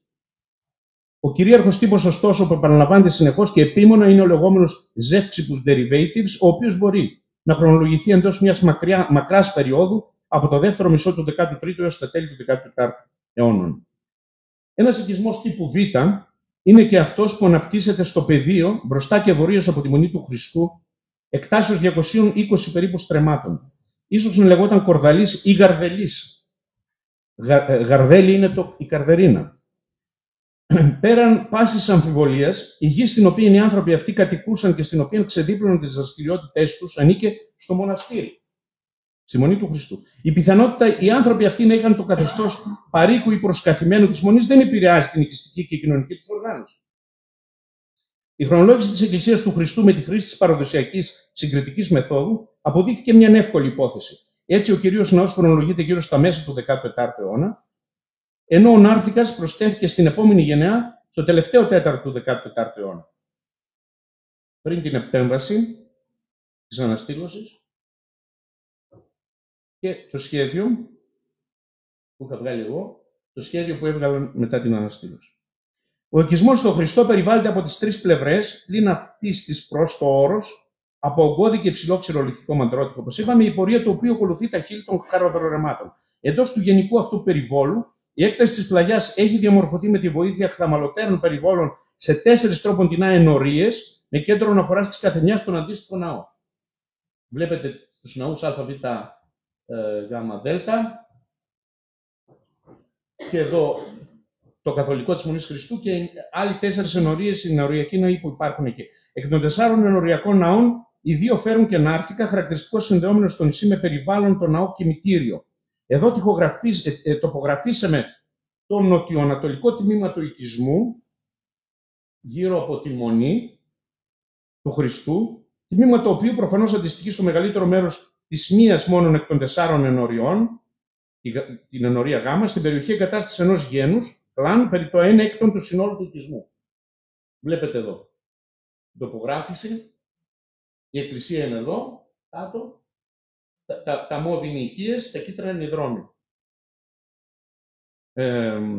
Τετράπλευρες μονόχωρες ή 2 χώρων εν ισογείο οικίες, πάντοτε με φούρνο εστία προσκυκολλημένοι σε κάθε μία από αυτές, που η κάθε μια τους περιβάλλεται από τη δική της αυλή, τον κήπο, τον δεδρόνα, με τα αποροφόρα, τους στάβλους και τα μανδρέα, καλύβες, αποθήκες και στεγάδια, χώρους καταμερισμού της κτηνοτροφικής κυρίως παραγωγής, όλα αυτά σαφώς περιοριζόμενα και ασφαλισμένα με υψηλούς χειρολογικούς περιβόλους, πεζούλες ή βόλτες όπως τις ονομάζουν αλλού. Όλες αυτές οι εγκαταστάσεις τοποθετούνται σε επίπεδα αναβαθμούς που δημιουργούνται από πλατώματα εξέδρες. Η εκκλησία τοποθετείται σε ένα υψηλό προβεβλημένο σημείο. Σοκάκια κειμενωμένου πλάτους. Ας γυρίσουμε πίσω. Και οριζόμενα εκατέρωθεν από ξηρολιθικούς τοίχους οδηγούν στα σπίτια. Τα σπίτια, τουλάχιστον στο ισόγειο, έχουν ξηρολιθικούς τοίχους, πιθανόν με κάποια επάλυψη, ή επένδυση ασβεστοκονιάματος στις εσωτερικές τους παριές. Κυμαίνονται από 11 έως τα 46 τετραγωνικά μέτρα κατά το εμβαδόν. Κάποιοι αποθηκευτικοί χώροι προσκολώνται κάποτε στις οικίες αυτές. Τα σπίτια με τα 2 δωμάτια στο ισόγειο έχουν τη μακρά πλευρά πρόσωψή τους να ατενίζει την πλαγιά και τον ήλιο που ανατέλει. Στην πλευρά αυτή προσκολάται πάντοτε στα αριστερά εκείνου που θα έμπαινε στο σπίτι ένας φούρνος, πάνω σε ένα υψηλό τετράγωνο κτιστό βάθρο. Αυτό το τελευταίο χαρακτηριστικό, ο εξωτερικός φούρνος δηλαδή, επιβιώνει και στην μεταβυζαντινή σαμοθρακίτικη αδρυχία, προσκεκλημένος τώρα σε μία εκ των στενών πλευρών του σπιτιού. Ο σαμοθρακίτικος παραδοσιακός μεταβυζαντινός τύπος οικίας που καλείται εγχωρίως αέτσα, εμφανίζεται σε 2 παραλλαγές. Την αστική παραλλαγή, με έναν ακόμη όροφο πάνω από το ισόγειο, και την αγροτική παραλλαγή. Και στις 2 περιπτώσεις το σπίτι στεγάζεται από μία επίπεδη οροφή δώμα που κατασκευάζεται από κλαδιά, φύλλα και λάσπη. Αυτό ακριβώς θα πρέπει να συνέβαινε, αν και στη Χουγουλιού νομίζω ότι κάποια σπίτια αρκετά πρέπει να είχαν κεραμίδια, τη μεσαιωνική Χουγουλιού, έτσι. Και με τα μεσαιωνικά σπίτια επίσης, οι αναβαθμίδες που απλώνονται ως την θάλασσα διαπλατείνονται συνεχώς, καθώς οι βαθμοί των κλίσεων πέφτουν ολοένα. Παρουσιάζουμε εδώ ένα σχεδίασμα της ενδοκοινοτικής inner settlement οργάνωσης. Βλέπετε στη μέση η Μονή του Χριστού, οι 4 ενορίες, τα σπίτια, η εκκλησία, η περίβολη, η επιμέρους περίβολη και ο μεγάλος περίβολος. Η μοναδική γνωστή θέση στα όρια της απάνω μεριάς πριν την έναρξη της έρευνάς μας ήταν ο πύργος στην εκβολή του Χιμάρου του Φωνιά, τον οποίο χρονολογώ στο τελευταίο τέταρτο του 14ου αιώνα, εν αντιθέσει με όλες τις έως σήμερα γνώμες που το συμπεριλαμβάνουν γενικώς στα γατιλουζιακά οχυρωματικά έργα, τοποθετώντας τον δηλαδή μετά το 1430. Μάλιστα, μόλις προεπταμήνου εξεδόθη σε περιορισμένο αριθμό αντιτύπων μονογραφείο του καθηγητού του Ανδρέου Μαζαράκη, Γατιλούζιους παράγματα 2, όπου και πάλι υποστηρίζεται όπως παλιότερα υπό του ιδίου ερευνητού ότι ο πύργος στο Φωνιά είναι γατιλουζιακός. Πρόκειται κατά την άποψή μας ίσως περί μοναστηριακού έργου που χρονολογείται περί τα 1390-1400. Ο πύργος προστάτευε ένα μικρό εμπορικό και αλλιευτικό αγκυροβόλιο, μια σκάλα, τοποθετημένη σε έναν ανοιχτό ορμίσκο αμέσως στα ανατολικά του πύργου, τη λίθινη προκυμαία της οποίας είχαμε την τύχη να δούμε κάποτε όταν το χειμέριο κύμα απομάκρυνε προσωρινά την άμμο της παραλίας. Η λίθινη αυτή προκυμαία ενδέχεται να είναι έργο γατιλουζιακό, ο πύργος όμως όχι. Δυστυχώς ο πύργος αυτός κατά τη διάρκεια της χωρίς προηγούμενο θεομηνίας του 2017, υπονομευθέντων των θεμελίων του από τον παρακείμενο ομώνυμο χήμαρο, κατέρευσε κατά το ήμιση και ξεπλήθηκαν οι εντός αυτού πολύτιμες αρχαιολογικές συγκλώσεις. Όσον αφορά στην τοιχοδομία του, εμφανίζονται στο εξωτερικό σειρές αργών λίθων διαθετημένες ισοδομικά με ορμαθούς πλυνθυδίων στους κάθετους αρμούς. Σύστημα αμελές πλυνθοπερίκλειστο, χαρακτηριστικό του 13ου και 14ου αιώνων. Μία ακόμη μικρή κατασκευαστική λεπτομέρεια, η εναλλασσόμενη μεικτή τοιχοποιία στα τόξα των αψιδωμάτων στους ορόφους, έχει το ανάλογο της πάνω στο ίδιο το νησί, στη δεύτερη φάση της Μονής του Χριστού, στα τέλη του 14ου αιώνα. Βλέπετε εδώ, το τόξο έχει μεικτή τοιχοποιία. Έχει εναλλασσόμενους λίθινους στολίτες με διπλά βίσαλα, με διπλά κεραμίδια δηλαδή. Το ίδιο και εσωτερικώς τα τόξα στον δεύτερο όροφο στον πύργο του Φωνιά. Είναι της Αγίας Εποχής. Αυτό είναι από τον Άρθικα του Χριστού. Ως προς την εσωτερική του αρχιτεκτονική δομή και διάρθρωση, ο Φωνιάς εμφανίζει το κλασικό τύπο των παλαιολογίων πύργων και δι των αγιορετικών, όπως αυτού των Μαριανών, 1475, ή της δευτέρας φάσης του πύργου της Κολιτσούς, περί τα μέσα του 14ου αιώνα. Αντίθετα, η δομή του διαφέρει σαφώς από εκείνη πύργων χρονολογούμενων περί τα μέσα του 15ου αιώνα, αν και στα προσκομιζόμενα παραδείγματα παλιάπολης και σιδηροκαυσίων η χρήση είναι διαφορετική. Βλέπετε εδώ τα σιδηροκαύσια, ο πύργος της Παλιάπολης και ο Φωνιάς. Δεν έχουν σχέση. Ο παράλληλος πύργος του Φωνιά θα όφιλε να συγκριθεί και με άλλους πύργους ομοίας θέσεως και χρήσεως, περί της υπάρξεως μάλιστα δισκορπισμένων τμήματων τείχου σε κακή κατάσταση ενός υψηλού μεσαιωνικού οικοδομήματος, προφανώς ασβεστόκτης του πύργου επί του υψώματος μικρό βουνί, γυλόφου παραθαλασσίου στις νοτιοδυτικές ακτές της Σαμοθράκης, στις εκβολές του ρέματος Πολυπούδη, μας πληροφορεί στα 1858 η μοναδική ως σήμερα ειδή όμαση μαρτυρία του αρχαιολόγου Αλεξάνδρ Κόντσε. Από τον πύργο αυτόν δεν βρέθηκε μέχρι στιγμής περιέργως τίποτε.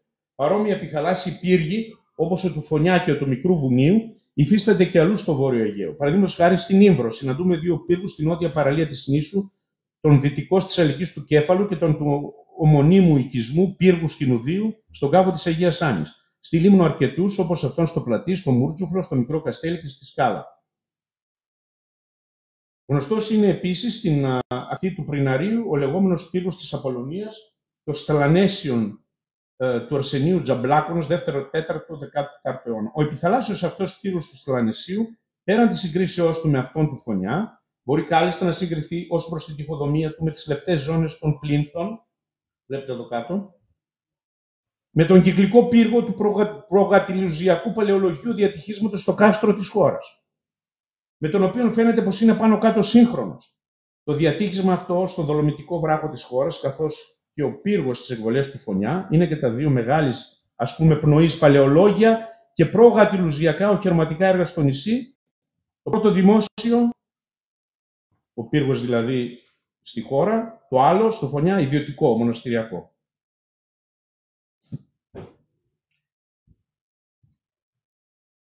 Σώζεται ωστόσο σε κακή κατάσταση ένας ακόμη μικρός επιθαλάσσιος πύργος στο νησί, στο ανατολικό άκρο του ανοιχτού ορμήσου ανατολικός της Παλαιάπολης, που καλείται εγχωρίως Οβρεοκλησιά και η τοιχοδομία του θα μπορούσε να συγκριθεί με αυτή του πύργου στο Φωνιά, όπως και με την τοιχοδομία γατιλουζιακών πύργων όπως αυτόν του Παλαμίδη στο νησί. Από τη σύγκριση αυτή προκύπτει ότι ο πύργος αυτός είναι έργο της εποχής του Παλαμίδη, ίσως ένα κομμέρκιο, ας πούμε, τελωνίο στη θέση αυτή, δίπλα στο παλαιό λιμάνι, ή η επιτήρηση μιας καραντίνας. Φέρει στον όροφο υπόλοιμα μικυκλικής κόγχης, εξού και Οβρεοκλησιά, που απλά σημαίνει στη λαϊκή λαλιά έργο όθνιο, επίλιδων, Φράγκων, Λατίνων. Δύο επιπλέον επιθαλάσσιοι γατιλουζιακοί πύργοι του 15ου αιώνα επί μικρονήσων, πλησίων των μικρασιατικών ακτών, με τους οποίους θα μπορούσε να συγκριθεί ο πύργος του Φωνιά και να αποδειχθεί η παλαιότητα του τελευταίου προς αυτούς, είναι οι εξής. Ο γενοβέζικος και γατιλουζιακός πύργος του Αγίου Ανανία στην ίσο πύργο Μαντεμπλίκ των Μοσχονησίων Αργινουσών, στην νότια ίσο του Αδραμητινού κόλπου, και ο επίσης γενοβέζικος και γατιλουζιακός πύργος στην ίσο Ελεούσα Μανταλίτς, στην είσοδο του Λαϊκού κόλπου, πλησίων της Πιτάνης της Ανταρλή. Οι δύο τελευταίοι αυτοί πύργοι επιτηρούν την ασφάλεια του διαμετακομιστικού εμπορίου στα στενά της Λέσβου, στύψης κρασιού μαστίχης.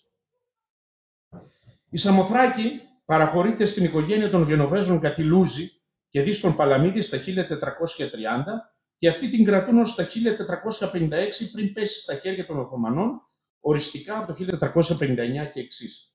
Οι Γατιλούζοι και συγκεκριμένα ο Παλαμίδης Γατελούζιος παλαιολόγος, κύριος από το 1409, όπως είπαμε, τη Σένου, επενδύουν στο νησί. Προφανώς, μέσα στους όρους της παραχώρησης εκ μέρους του Βυζαντινού κράτους, θα ήταν και η υποχρέωση να ανοιγείρουν κάστρο, τουλάχιστον στη θέση που αργότερα ονομάστηκε χώρα, ή καλύτερα να ανακαινήσουν το εφιστάμενο. Αγνοούμε το τοπονύμιο της θέσεως αυτής, δηλαδή κατ' ουσίαν το όνομα του βράχου, πριν αυτή χαρακτηριστεί ως κάστρον χώρας. Πώς λεγότανε.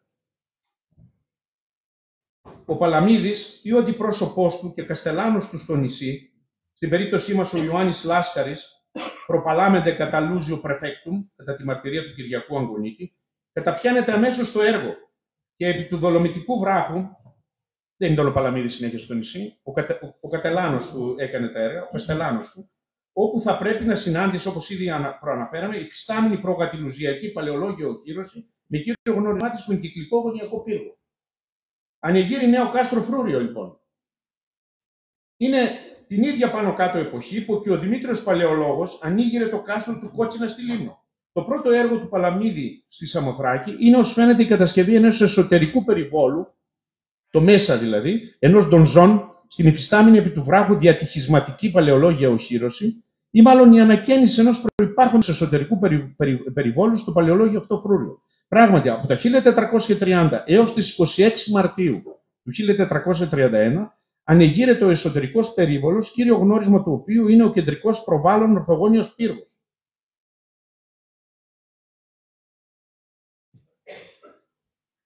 Επίσης και οι προστατευόμενοι στο πλάι του σε υποχώρηση στη δυτική πλευρά της οχύρωσης πάνω από τον κρυμνό πύλη εισόδου των ντονζών. Η πύλη επιπλέον ενισχύεται με ζεματίστρα.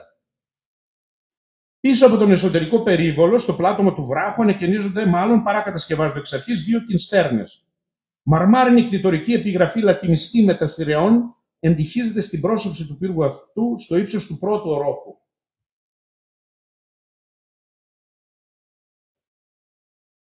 Η επιγραφή έχει ως εξής. Από ένας οριζόντιος στίχος άνω και κάτω των θηρεών. 1431, Παλάμιντες Παλαιολόγους Γατιλούζιους Ντόμινους, Ενέι Ζέχε Διφικάρι Φέκι Τούριμ, Δίε Βιτσέζιμο Σέκτο Μάρτσι, ενώ καθέτος και ελληνιστής στα αριστερά μένει η χρονολογία αποκτήσεως κόσμου 6939, Παλαμίδης, και στα δεξιά Μαΐστορ Κωνσταντίνος. Η χρήση του ρήματος Ζέχε Εντιφικάρι Φέκιτ, ανακατασκεύασε, μας υποχρεώνει να πιστέψουμε πως υφίστατο κάτι πριν στη θέση του νέου εσωτερικού περιβόλου. Κατόπιν, αποφασίζεται να ανακοινιστεί ο εξωτερικός περίβολος, διατύχισμα των παλαιολόγων, με την ενσωμάτωση ωστόσο στην οχύρωση και του κυκλικού πύργου. Από το Μάρτιο του 1431 ως το 1432-33, ολοκληρώνεται λοιπόν ο εξωτερικός περίβολος στον Αυχένα, που συνδέει το βράχο με το βουνό του Αγίου Γεωργίου στα βόρειο-βορειοανατολικά. Κύριο γνώρισμα του εξωτερικού αυτού περιβόλου είναι ο προβάλλον ισχυρός ορθογώνιος πύργος, ο δεύτερος απ' έξω. Η σκάλα, η προσκεκολλημένη στην ανατολική πλευρά του πύργου, είναι υπόλοιμα του υφιστάμενου εκεί εντός του κάστρου έως πριν 12 περίπου χρόνια κτηρίου του τοπικού αστυνομικού σταθμού και επελέγει η σκάλα να μην απομακρυνθεί κατά την αναστήλωση εις ανάμνηση και ως τρόπον συνά συνέχεια του κονακίου του Αγά που ευρίσκεται εκεί.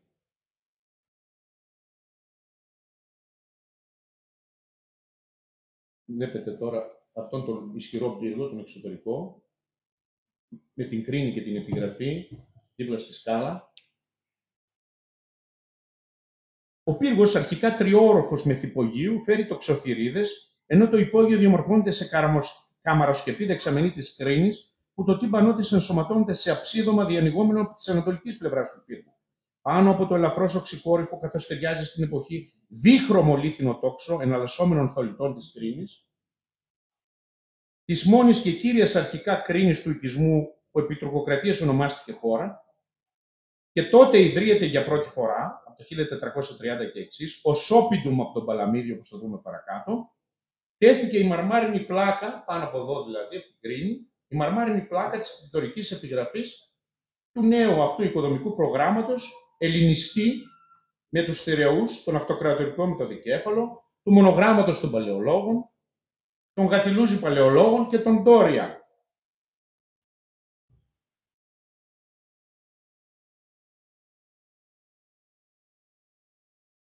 Εδώ επιγραφή. Η έμετρη ελληνική επιγραφή έχει ως εξής, σπασμένη σε δύο μέρη κατέρωθεν των θηρεών. Και τούτον ανοίγηρεν εκβάθρον πύργων μέγας αριστεύς Φιλόπολης αυθέντης ένου λαμπράς πόλεως και της δενήσου Παλαμίδης έντοξος Γατελιούζος, ως και τούτο έστησεν εν χρόνης έργων τετράκης 10 υπέβουση και πρόσγε 900 και 1000 εξάκης, φοβερόν ο λαμπρός φρούριον πολεμίης. Στα 1432-33, λοιπόν, πιστεύω στο 1432, ολοκληρώνεται το οικοδομικό πρόγραμμα του Παλαμίδη για το κάστρο της χώρας. Το λόγιο ύφος της επιγραφής δηλώνει πως στην αυλή, όπως λέμε, του Παλαμίδη, καλλιεργήθηκε ένα περιβάλλον αξιώσεων ελληνικής επαρχιακής λογιοσύνης που αναφέρεται και προσβλέπει σε αυτόν. Η έκφραση ανοίγηρεν εκ βάθρων είναι δηλωτική ότι στην περιοχή του διατυχίσματος άλλος πύργος δεν υπήρχε πλην του κυκλικού και συνεπώς ούτε στη θέση του ορθογωνίου πύργου υπήρχε προκάτοχος. Ο υψηλότατος ημών αυθέντης της επιγραφής της Χρυσοπηγής Ένου σε 1422-23, 10 χρόνια πριν, γίνεται πλέον Μέγας Αριστεύς Φιλόπολης αυθέντης. Το Μέγας Αριστεύς πιθανότατα προσθετεύει μετά την επιτυχή ένταξη της νήσου Σαμοθράκη στην κυριαρχία του, 2 μόλις χρόνια πρωτήτερα. Το Φιλόπολης θα δούμε τι μπορεί να σημαίνει. Το πρόβλημα της δημιουργίας και της εξέλιξης του οικισμού της χώρας, κεντρικού οικισμού της νήσου, και για τους αιώνες μάλιστα που θα ακολουθήσουν και μοναδικού μόνιμου οικισμού πάνω στο νησί, θα υπέθετε κανείς πως είναι άρρηκτα συνδεδεμένο με το αντίστοιχο πρόβλημα της αρχικής δημιουργίας οχυρώσεως επί του βράχου της χώρας και των κατά καιρούς ανανεώσεών της. Έχουμε ωστόσο μια σημαντική μαρτυρία περί τούτου που δεν μπορούμε να την αγνοήσουμε. Στις 2 Οκτωβρίου 1444 ο Κυριακός ο Αγκονίτης σάλπαρε από την Ήμβρο για τη Σαμοθράκη. Διανυκτερεύει στις Μακρυλιές, στην νότιο-νοτιοδυτική πλευρά της νήσου και την επομένη ανεβαίνει στη χώρα, όπου τον υποδέχεται φιλοφρόνος ο καστελάνος του Παλαμίδη Ιωάννης Λάσκαρης, που φαίνεται πως διαμένει στη χώρα.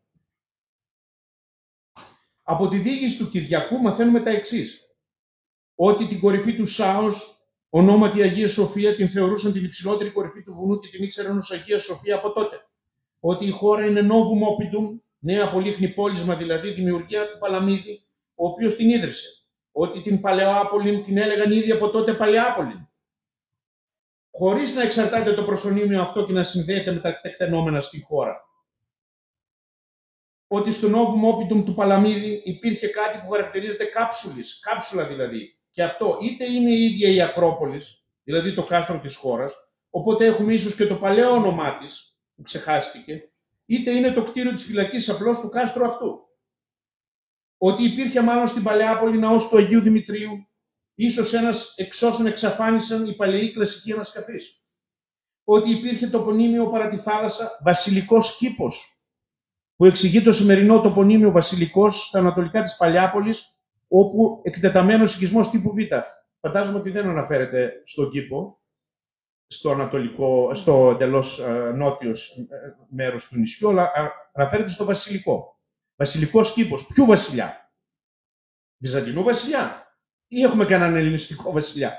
Τέλος πάντων. Και οι δύο επιγραφές των δύο φάσεων του προγράμματος ανοικοδόμησης του κάστρου της χώρας διασώζουν χαραγμένο το όνομα του Μαστροκωνσταντίνου ή Κώστα ή Κωνσταντή. Ενίτη μάλλον στην καταγωγή λαϊκού αρχιτέκτονα πρωτομάστορα και επίσημο πρωτομάστορο του Παλαμίδη. Η παρουσία του αποθανατίζεται σε δύο ακόμη παλιότερες επιγραφές της Ένου, αυτή της Χρυσοπηγής του 1322-23 και αυτή εκ του ναού του Αγίου Βλασίου του 1320-21, που όμως κάνει λόγο εκεί για ναό του Αγίου Νικολάου. Από την Ένω Παναγία Χρυσοπηγή, Κωνσταντίνος ο Μάστορας, έτσι. Και από τον Άγιο Νικόλαο. Υπάρχει βέβαια και η επιγραφή, η εντυχισμένη στον πλαϊνό τοίχο της κάτω βρύσης της Μαρόνιας, που στον χαρακτήρα, το ύφος και τους τύπους θυμίζει σε πολλά αυτήν της χώρας, την εντυχισμένη πάνω από την κρίνη του πύργου του 1433 ή 1432 τέλος πάντων. Η ίδια άλλωστε η κρίνη της Μαρόνιας είναι χτισμένη και αυτή με διχρωμία θολιτών, κάτι που συνιστά κοινό τύπο για την εποχή. Βλέπετε τώρα την κάτω κρίνη στη Μαρόνια με τον ίδιο τύπο και την ίδια επιγραφή εκ τους ίδιους τύπους με την επιγραφή του πύργου, του εξωτερικού πύργου στην Σαμοθράκη.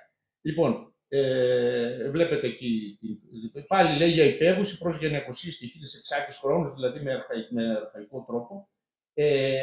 Αυτή η διχρωμία λοιπόν ήταν μια συνηθισμένη για την εποχή, ξεκινάει από τη μόδα, από τα ρούχα των αρχών του 14ου αιώνα, ίσως και παλιότερα, και μετά μεταφέρθηκε στην αρχιτεκτονική. Βλέπετε λοιπόν εδώ το Χιουνκάρ Τσεσμεζή στα Λίβισσα της Βυθινίας, βλέπετε κάτω από την Κρήτη, από την ναό του Αρχαγγέλου Μιχαήλ στα Καβαλαριανά, τους δωρητές, τα ρούχα που φορούν, δύο χρώματα, κόκκινο-άσπρο. Βλέπετε προσώψεις σπιτιών, παλάτσο στη Γένοβα και βλέπετε τα βυζαντινά ενσύχνια της δυναστείας στην εποχή των Παλαιολόγων, σημαίες βυζαντινές που και αυτές είναι δίχρωμες. Ήταν η μόδα δηλαδή. Υπόθηκαν πολλά για τη σχέση των επιγραφών Σαμοθράκης και Μαρόνιας. Μια γραφολογική ωστόσο εξέταση αποκαλύπτει πως ο χαράξας στην υπογραφή του Κωνσταντίνου Μάστορε στις δύο επιγραφές της Σαμοθράκης ίσως είναι ο ίδιος άνθρωπος που χάραξε την επιγραφή στη Μαρόνια. Δηλαδή ότι και στη Μαρόνια, στην κατασκευή του αναφερόμενου έργου, που είναι κατά πάσα πιθανότητα αυτό τούτο το υδραγωγείο που μετέφερε το ναό στη συγκεκριμένη βρύση, εργάστηκε το ίδιο συνεργείο του Μαστροκωνσταντίνου. Που σημαίνει πως ο Μαστροκωνσταντίνος αυτός ο ίδιος ή το εργαστήριό του διέθετε εξειδικευμένες τεχνικές γνώσεις, όπως αυτές που απαιτούνται προκειμένου να μεταφερθεί ασφαλώς και με επιτυχία νερό από κάποια μεγάλη σχετική απόσταση, γνώσεις που στην τουρκοκρατία διέθεταν οι λεγόμενοι Σουγιουλτζίδες. Παρατηρώντας τον οικισμό της χώρας, παλιότερη φωτογραφία του οποίου ελήφθη από τον Αλεξάνδρε Κόντσε στα 1875, παρατηρούμε τις οικίες διατασσόμενες αμφιθεατρικά και σε επίπεδα στο φυσικό κύλο στα ανατολικά, βορειοανατολικά του κάστρου. Μάλιστα, αυτοί που είναι κοντά στο κάστρο, ακόμα και σήμερα λέγονται καστρινοί. Γνωρίζουμε εκ παραδόσεως την εξέλιξη του οικισμού πως αυτή έλαβε χώρα σε τρεις φάσεις επέκτασης. Πρώτα έχουμε δηλαδή Ο οικισμός είναι δίπλα στο κάστρο, μετά έχουμε την επέκταση. Βλέπετε, εκείνη είναι διατεταγμένη αμφιθεατρικά και με κάποια τάξη. Κατά βαθμίδες. Εδώ είναι λίγο ανακατωμένα και τελευταία είναι το βαράδι, που είναι μετεπανεστατική κατάσταση. Στο βαράδι δεν είναι, όταν σφάζαν τους ομοθρακίτες, εδώ δεν υπήρχαν σπίτια. Λοιπόν, το παλιότερο τμήμα λοιπόν, το Α, είναι αυτό προς το βορρά δίπλα στο κάστρο. Η κατάσταση αυτή θυμίζει mutatis mutandis, βέβαια, κάποιες ιταλικές πόλεις, όπως για παράδειγμα την Ρόκα Ιμπεριάλε της επαρχίας της Κοσέντζα. Ας κρατήσουμε προς το παρόν στο μυαλό μας αυτή τη γραφική και αμφιθεατρική εικόνα της χώρας και του κάστρου και ας ξαναπάρουμε στο κατόπι το φίλο και συνάδελφό μας τον Κυριακό. Τον Κυριακό λοιπόν τον Αγκονίτη τον έχουμε αφήσει στις 3 Οκτωβρίου του 1444 στη χώρα. Την επόμενη μέρα, στις 4 Οκτωβρίου, ο Κυριακός μετέβη από τη χώρα στην Παλιάπολη με τη συνοδεία του Ιωάννη Λάσκαρη. Εδώ ας σημειωθεί πως θεωρώ τον παλιό δρόμο χώρας Παλιάπολης, καθώς και τον παραλιακό δρόμο Παλιάπολης Καμαριωτήσης, στοιχεία των οποίων διασώζονται ακόμη δίπλα στις νέες ασφαλτοστρώσεις, ως έργα του Παλαμίδη. Προχωρώντας προς το νεόπτευτο φρούριο της Παλιάπολης, ο Κυριακός εντυπωσιάστηκε από τα ογκώδη ερείπια του δωρικού ιερού. Στο μεγάλο πύργο των Ζών από τους δύο κεντρικούς του φρουρίου του Παλαμίδη, ο Κυριακός παρατήρησε δικισμένα στην τυποποιία αρχαία γλυπτά και επιγραφές, μερικά σκίτσα των οποίων διασώζονται. Μεταξύ αυτών και δύο πλάκες της αρχαϊστικής ζωφόρου του προπύλου του τεμένους με παράσταση κάποιου τελετουργικού χορού νεανίδων.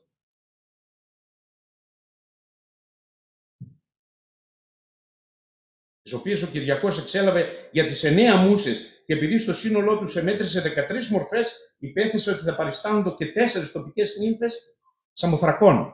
Οι ανάγλυφες αυτές πλάκες απεσπάστησαν στα 1863 από τον Σάρλ Σαμπουαζό, Γάλλο πρόξενο, και μεταφέρθηκαν στο Λούβρο, από όπου επεστράφησαν στα 1955 στο Μουσείο της Σαμοθράκης υπό καθεστώς αενάου ανταλλακτικού δανεισμού έναντι της δεξιάς χειρός και ενός δακτύλου της νίκης.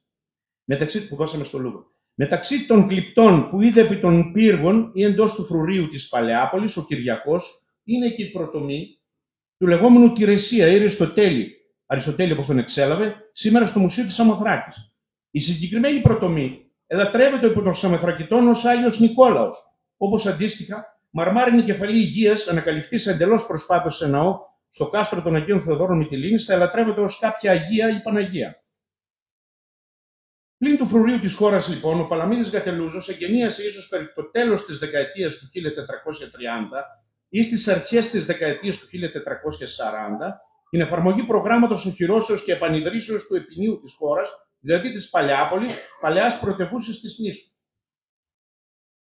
Προς το σκοπό αυτό ανοίγηραν και εκεί φρούριο επιλόπου στη βορειοανατολική περιοχή του οχυρωμένου ελληνιστικού και πρωτοβυζαντινού άστεως. Το φρούριο αυτό συνίσταται από δύο ανισομεγέθης ανεξάρτητους πύργους, συνδεωμένους μέσω επάλξεων αρχικώς, πύργους που προστατεύονται από περιμετρικό τείχος ενισχυμένο με 3 ακόμη μικρότερους πύργους στο φρύδι του λόφου και επιπλέον από τεχνητή τάφρο στη νότια και σε τμήμα της ανατολικής πλευράς. Μοναδική στενή είσοδος στον περίβολο, κάτω από τον πύργο Γ, βλέπετε με το τόξο όπου περνούσαν, από αλλάξευτο τμήμα του βράχου στη βορειοδυτική απόλυξη της τάφου. Ας δούμε ακόμη μερικές λήψεις του φρουρίου αυτού με το περιβάλλον αυτό τοπίο από διάφορες γωνίες.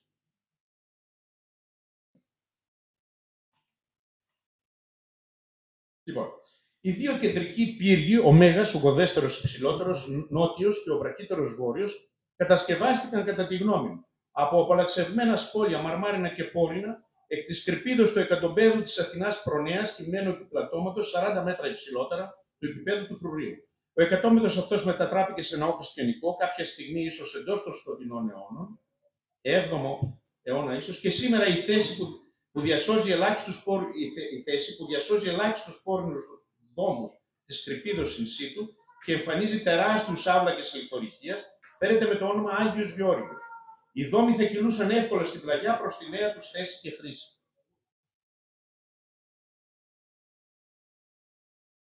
Στο μέγα κεντρικό πύργο και σε μαρμάρινα ογκονάρι της δυτικής πλευράς του, χαμηλά προς την νοτιοδυτική γωνία, γράφτηκε η εξής επιγραφή. Αν εκτίστη εκ θεμελίων το φρούριον τούτο έως τέλους, εν επιστασία στροήλου του δοκός, Δομήτωρος. Η οικογένεια Στροήλη υπάρχει και σήμερα στη Γένοβα. Και ο εξελιγμένος αυτός γεννητικής καταγωγής μηχανικός θα ήταν ο διάδοχος του εκδημήσαντος ίσως τότε Κωνσταντίνου Μάστορη στην αυλή του Παλαμίδη και ο κατασκευαστής επιστάτης του Φρουρίου. Ο κεντρικός πύργος διαθέτει περίκλειστο στο ισόγειο και 3 ορόφους πάνω από αυτό, με σταδιακώς μειούμενο πάχος εξωτερικού τοίχου από όροφο σε όροφο, χάρη νευρυχωρίας. Η μόνη είσοδος δια του πρώτου ορόφου μέσω περιαιρετής κλίματος. Ο ανώτερος όροφος επιστέφεται από διαμήκη θόλο, ενισχυόμενο από σφενδόνιο, ενώ τα υποκείμενα πατώματα είναι ξύλινα. Πονευτή κλίμακα οδηγεί στην ταράτση του πύργου, ο οποίος επιστέφεται από matriculation. Αυτή η πρόβολη δηλαδή. Και υποθέτω πως θα εστεγάζεται με κολική μολύβδινη. Πρέπει να σκεφτόμαστε πάλι ότι αυτή η πύργη όλοι είχαν στέγη, έτσι. Με κονική μολύβδινη στέγη ή κονική παρά πυραμιδόσχημη κατά τα πρότυπα της εποχής. Ομοιότητες του κεντρικού αυτού πύργου κατά την τοιχοδομία και τα matriculations συναντούμε στις οχυρώσεις και τους πύργους της Γενοβέζικης Αμάστρητος της Πλαγωνίας υπό γενεατική κατοχή από τα 1261 έως το 1460, αλλά και στους Γενοβέζικους πύργους του κάστρου της Μυτιλήνης.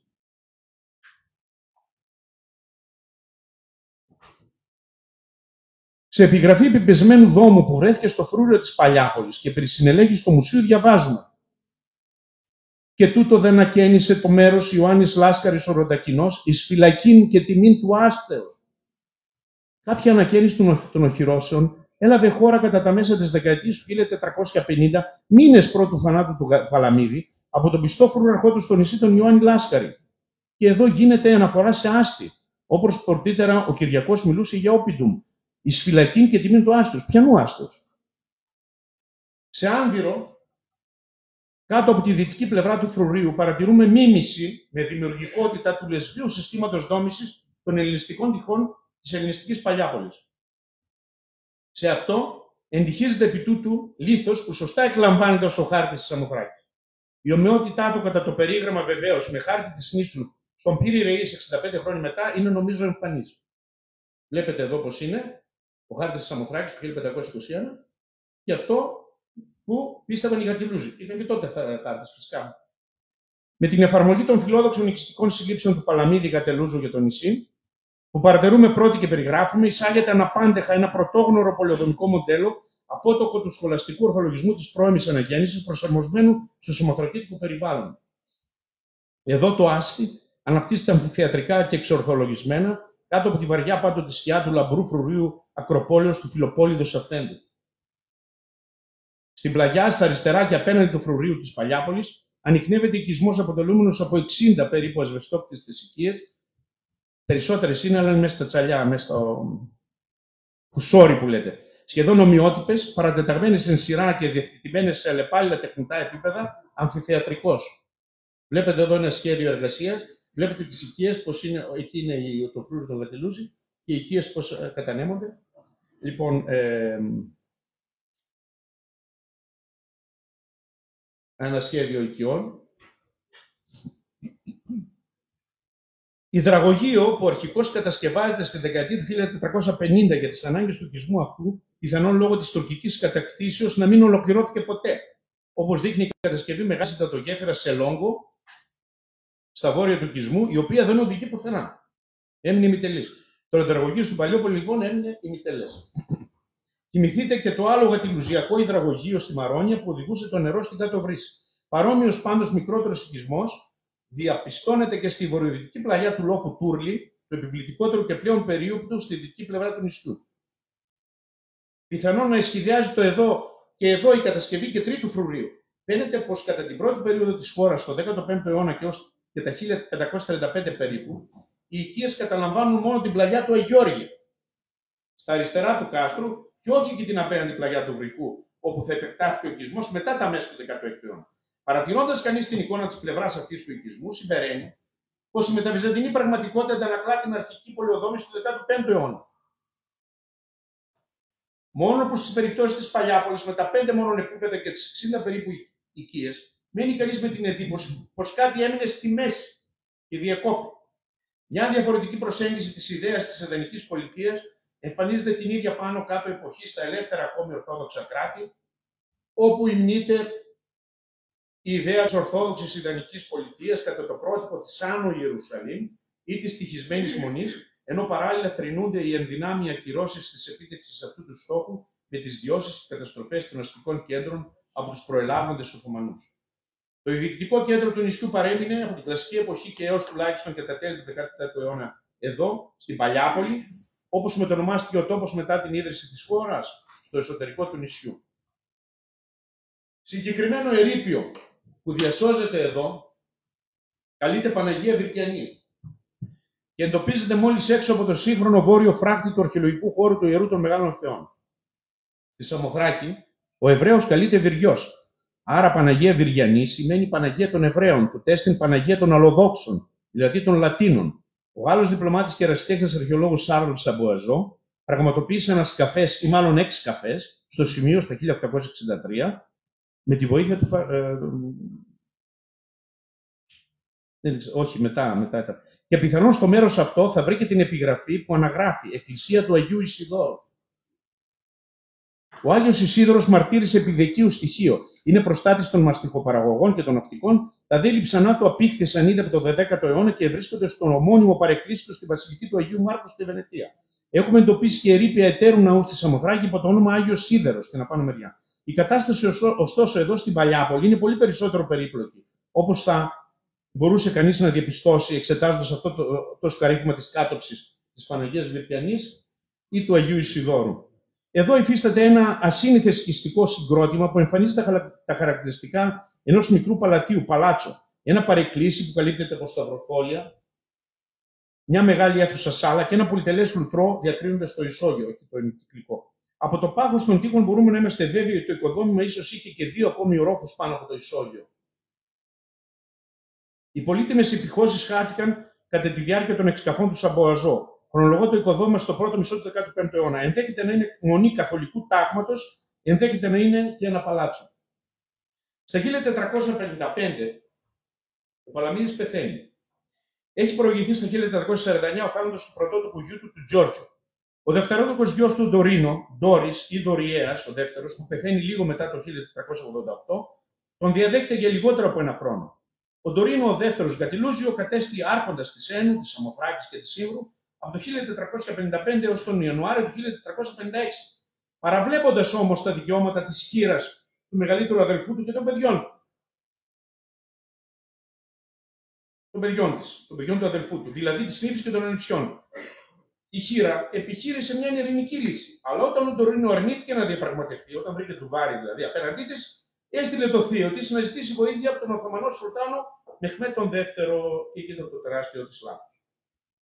Αυτό μαζί με καταγγελίες των Τούρκων ιεροδικαστών των Ιψάλων και Φερών, Φερετζίκ, εναντίον του Ντορίνο, όθησαν τον Σουλτάνο. Αυτά βέβαια ήταν οι κατηγορίες των ιεροδικαστών, ήταν ας το πούμε η αφορμή που έψαχνε, ή μπορεί να ήταν και κατ' εντολή. Όθησαν λοιπόν τον Σουλτάνο να αναλάβει δράση. Στις 24 Ιανουαρίου 1456 οδήγησε στρατό από ξηράς στην πόλη της Ένου, ενώ ο ναυαρχός του Γιουνούς Πασάς ενήργησε αποκλεισμό από θαλάσσης με μια μοίρα 10 πλοίων. Τότε, εκείνη την εποχή, ο Ντορίνο έλειπε από την Ένω, διεκυμάρωσας στη Σαμοθράκη. Χωρίς τον αφέντη του, οι κάτοικοι του Ένου διαπραγματεύτηκαν την παράδοσή του στο Σουλτάνο. Αφού αποδέχτηκε την παράδοση του Ένου, ο Μωάμαθ ο δεύτερος έστειλε στη συνέχεια του Γιουνούς Πασά να καταλάβει τη Σαμοθράκη και την Ήμβρο. Ο Ναύαρχος διόρισε κυβερνήτη της Ήμβρου, τον ιστορικό Κριτόβουλο. Την ίδια στιγμή ο Γιουνούς Πασάς έστειλε ένα πλοίο στη Σαμοθράκη για να συλλάβει τον Ντορίνο. Καχύποπτος αυτός προτίμησε να ταξιδέψει προς τον Σουλτάνο με ίδια μέσα, στέλνοντας ως προπομπό την κόρη του με πλούσια δώρα. Ο Σουλτάνος Μεχμέτ έτεινε να επιστρέψει τα 2 νησιά Ήμβρο και Σαμοθράκη στον Ντορίνο, μέχρι που έμαθε από τον Γιουνούς Πασά τη διεσαιρέσκεια των υπηκόων του, προφανώς των Σαμοθρακητών, προς τον Ντορίνο. Έτσι ο Μωάμεθ ο δεύτερος παραχώρησε στον Ντορίνο κτήσεις μακριά από τη θάλασσα, στη Ζύχνη των Σερών. Ο Ντορίνο ήταν δυσαρεστημένος με τη νέα του διαμονή και αφού διαφώνησε με την Οθωμανική φρουρά του, που τον τηρούσε ενεργεινή ομοιρία εκεί και κατόρθωσε και τους κατέσφαξε όλους, έφυγε από τη Ζύχνη. Πρώτα εγκαταστάθηκε στη Λέσβο και μετά μετακόμισε στην Άξο που την έκανε μόνιμη κατοικία του. Ο Ντορίνο παντρεύτηκε το 1454 την εξαδέλφη του Ελιζαμπέτα Κρίσπο, γεννημένη το 1445 κόρη του Τζάκομου II Κρίσπο, 13ου δούκα του Αρχιπελάγους. Δεν έκαναν μαζί παιδιά. Στις 4 Ιουνίου του 1456, λοιπόν, σύμφωνα με ένα βραχή χρονικό, λαμβάνει η χώρα η πρώτη Οθωμανική επίθεση στο νησί Αποστόλου του Μωάμετ του Προφητού. Καταλαμβάνεται η Σαμοθράκη, αφού πρωτήτερα, όπως είχαμε πει, είχε καταληφθεί από τις 24 Ιανουαρίου του 1456 η Ένωση. Ακολουθεί η Ήμβρος και η Λίμνος πλην του κάστρου της. Η επίθεση αυτή, αλλά κυρίως η πρώτη 3 ετών άλωση της πόλης, προκαλεί μια αντεπίθεση το ίδιο καλοκαίρι του 1456 από έναν παπικό στόλο 16 γαλερών υπό τον καρδινάλιο Λουντοβίκο Σκάραμπι, πατριάρχη της Αχιλλείας. Με τη βοήθεια των υποτών της Ρόδου, αυτός ο προκαθήμενος υπερασπίστηκε αυτά τα νησιά για 2 χρόνια μέχρι τον Οκτώβριο του 1459, όταν οι Τούρκοι τα πήραν πίσω οριστικά. Πράγματι, στα 1459 ο Σουλτάνος επανέκτησε τη Σαμοθράκη, τη Λίμνο και τη Θάσο.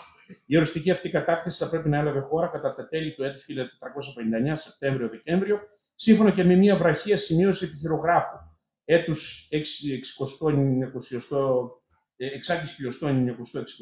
επήραν οι Άφοι Εγαρινοί τα νησιά Σαμοθράκη και την Θάσον. Κατά την άλωση θα έλαβαν χώρα περιστατικά και σκηνές σαν αυτά που γνωρίζουμε από την περιγραφή της αλώσεως, της σφαγής και του εξανδραποντισμού της Λέσβου, λίγα χρόνια αργότερα, στο 1462, από τον στρατό του Μεγάλου Βεζίρη Μαχμούτ Πασά, κατά την περιγραφή του αιχμαλώτου των Τούρκων Αρχιεπισκόπου Μυτιλήνης Βενεδίκτου προς τον Πάπα Πίο τον Δεύτερο.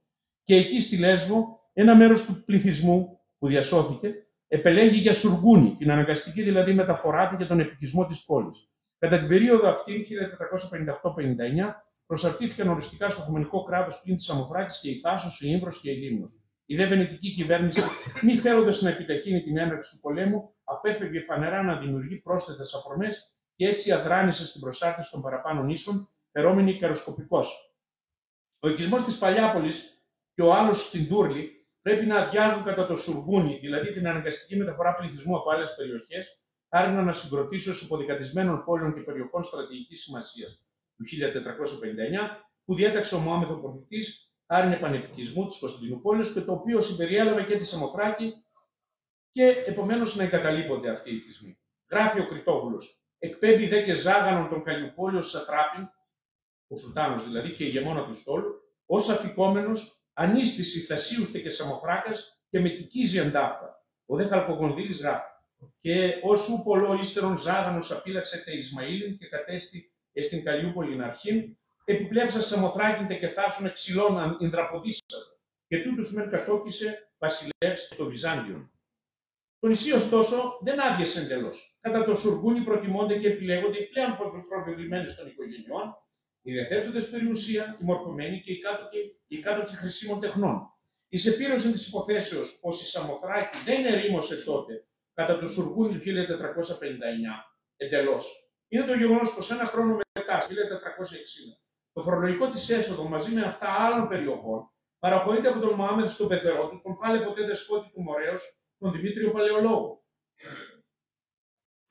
Εστε αρχήν άμα και πρόσοδο, ενός αυτός διέμενε εν ευγενή εχμαλωσία στην Αδριανούπολη και απείλαβε ακόμη της ευμενίας ή της ανοχής του Σουλτάνου.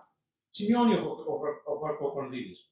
Επινθάνετο δε και παραχμάταιο του της Πελοποννήσου υπάρχου εν Κορίνθο διατρίβοντος Δημήτριον των ηγεμών αφιστικότατο αδελφού αυτού κατά χώραν μένει, πολεμούμενον και αυτόν υπό το αδελφού, εδωρήσε το μεν αυτήκα αυτόν τες εν το Αιγαίο νήσις Λίμνοτε και Ήμβρο και Θάσο και Σαμοθράκη. Ο Δημήτριος είχε ως έδρα την Αδριανούπολη και από εκεί κυβερνούσε με αντιπροσώπους στα νησιά που του παραχωρήθηκαν. Ο Μωάμεθ ο Δεύτερος, ο Πορθητής, είχε συγκαταλέξει στο χαρέμι του την κόρη του Ελένη Παλαιολογίνα, η οποία όμως απεβίωσε πριν από το θάνατο του πατέρα της, που συνέβη στα 1470. Το καθεστώς αυτό φορολογικής υπαγωγής της νήσου στο προσωπικό ταμείο και εισόδημα του Δημητρίου Παλαιολόγου θα πρέπει να εξέλιπε οριστικώς και de facto το 1466 με την προσωρινή ανακατάληψη της νήσου από το βενετικό στόλο υπό την διοίκηση του Βενετού κολπάρχου Βίκτορος Καπέλου, Βετόρε Καπέλο, πριν δηλαδή να υποπέσει σε δυσμένη ο Δημήτριος και να εξοριστεί στο δημότικο το 1467. Ναι, τελειώνω. Συγκεκριμένως, τον Απρίλιο του 1466, στα πλαίσια του πρώτου Βενετοτουρκικού πολέμου, 1462-1479, το μέλος της συγκλήτου Βετόρε Καπέλο, πλέον ηχηρός υποστηρικτής αυτού του πολέμου, αντικατέστησε στα καθήκοντά του τον άβαρχο Αλβίζε Λόρενταν και που την ηγεσία του βενετική πολεμική προσπάθεια ανέκαμψε. Στις αρχές του καλοκαιριού της χρονιάς εκείνης, ο στόλος ανακατέλαβε με απροσδόκητη ευκολία τις τρεις ακόμη μετά τη λίμνο νήσους του Βορείου Αιγαίου, την Ήμβρο, τη Θάσο και τη Σαμοθράκη. Ενδεχομένως η μεταστροφή των τυχών του Δημητρίου Παλαιολόγου να οφείλεται σε υποψίες των Οθωμανών για τυχόν συνεννοήσεις του με τους Βενετούς. Και εν πάση περιπτώσει μπορεί να θεωρηθεί ως ένα δευτερεύον παράπλευρο επεισόδιο του Πρώτου Βενετοτουρκικού πολέμου. Οι Βενετοί θα πρέπει να κατήχαν ακόμη το νησί στα 1470, όταν τότε, σύμφωνα με έγκυρες βενετικές πηγές, το νησί είχαν απομείνει μονάχα 200 περίπου κάτοικοι. Εξαιτίας και των συνεχών πυρετικών επιδρομών, και εδώ εννοούνται μάλλον οι προσπάθειες ανακαταλήψεώς του από τον Οθωμανικό στόλο, αλλά και εξαιτίας προφανώς της προηγηθήσης στα 1459 αναγκαστικής μυτικήσεως μεγάλο μέρος του πληθυσμού.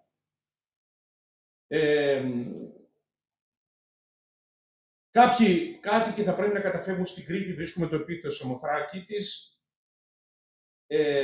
Εκείνη την εποχή είπαμε 200 κατοίκους έχει Σαμοθράκη σύμφωνα με εγκυρότατη βενετική απογραφή στα 1470. Δεν είναι γνωστό πόσο παρατάθηκε η βενετική κατοχή της νήσου πέραν του 1470. Σε κάθε περίπτωση όμως η Λίμνος, όσο και η Σαμοθράκη και τα γειτονιάζοντα νησιά, πέρασαν οριστικώς στα χέρια των Οθωμανών με τη Βένετο-Τουρκική Συνθήκη της Κωνσταντινούπολης της 25ης Ιανουαρίου 1479, που έδωσε τέλος στο 15ετή πρώτο Βενετοτουρκικό πόλεμο. Με τον Νικόλαο δεύτερο Κατελούζο της Λέσβου, η κύρια γραμμή των Κατελούζη έσβησε. Τα δικαιώματά του πέρασαν στον Τωρίνο δεύτερο της Ένου, ο οποίος αποσύρθηκε στη Γένοβα.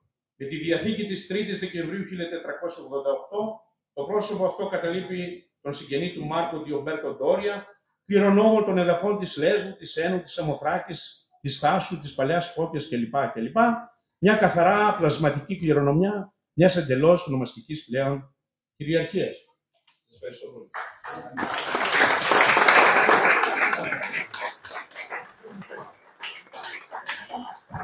Εμείς θα σας ευχαριστήσουμε για αυτή τη λεπτομερέστατη και εξαιρετική παρουσίαση. Σας ευχαριστούμε πραγματικά. Μάθαμε πάρα πολλά πράγματα. Κύριε Δήμαρχε, οι πηγές υπάρχουν πάρα πολλές, από ό,τι βλέπουμε, και πάρα πολύ βαθιές. Τώρα να δούμε, και αυτό είναι κάτι που θα συζητήσουμε στο δεύτερο μέρος της συζήτησής μας που θα κάνουμε αργότερα, πώς αυτό μπορεί να αναδειχθεί. Σας ευχαριστώ πάρα πολύ για τον χρόνο που αφιερώσατε σε αυτήν την εξαιρετική παρουσίαση. Θα κάνουμε ένα μικρό διάλειμμα και θα συνεχίσουμε με τη συζήτηση. Έχουμε πάρα πολλά να πούμε πάνω και στα θέματα που έθιξε ο κύριος Παπαθανασίου. Συνεχίζουμε λοιπόν με μια στρογγυλή τραπέζη συζήτηση που θα έχει θέμα το Βυζάντιο της Σαμοθράκης, τι, πώς και γιατί.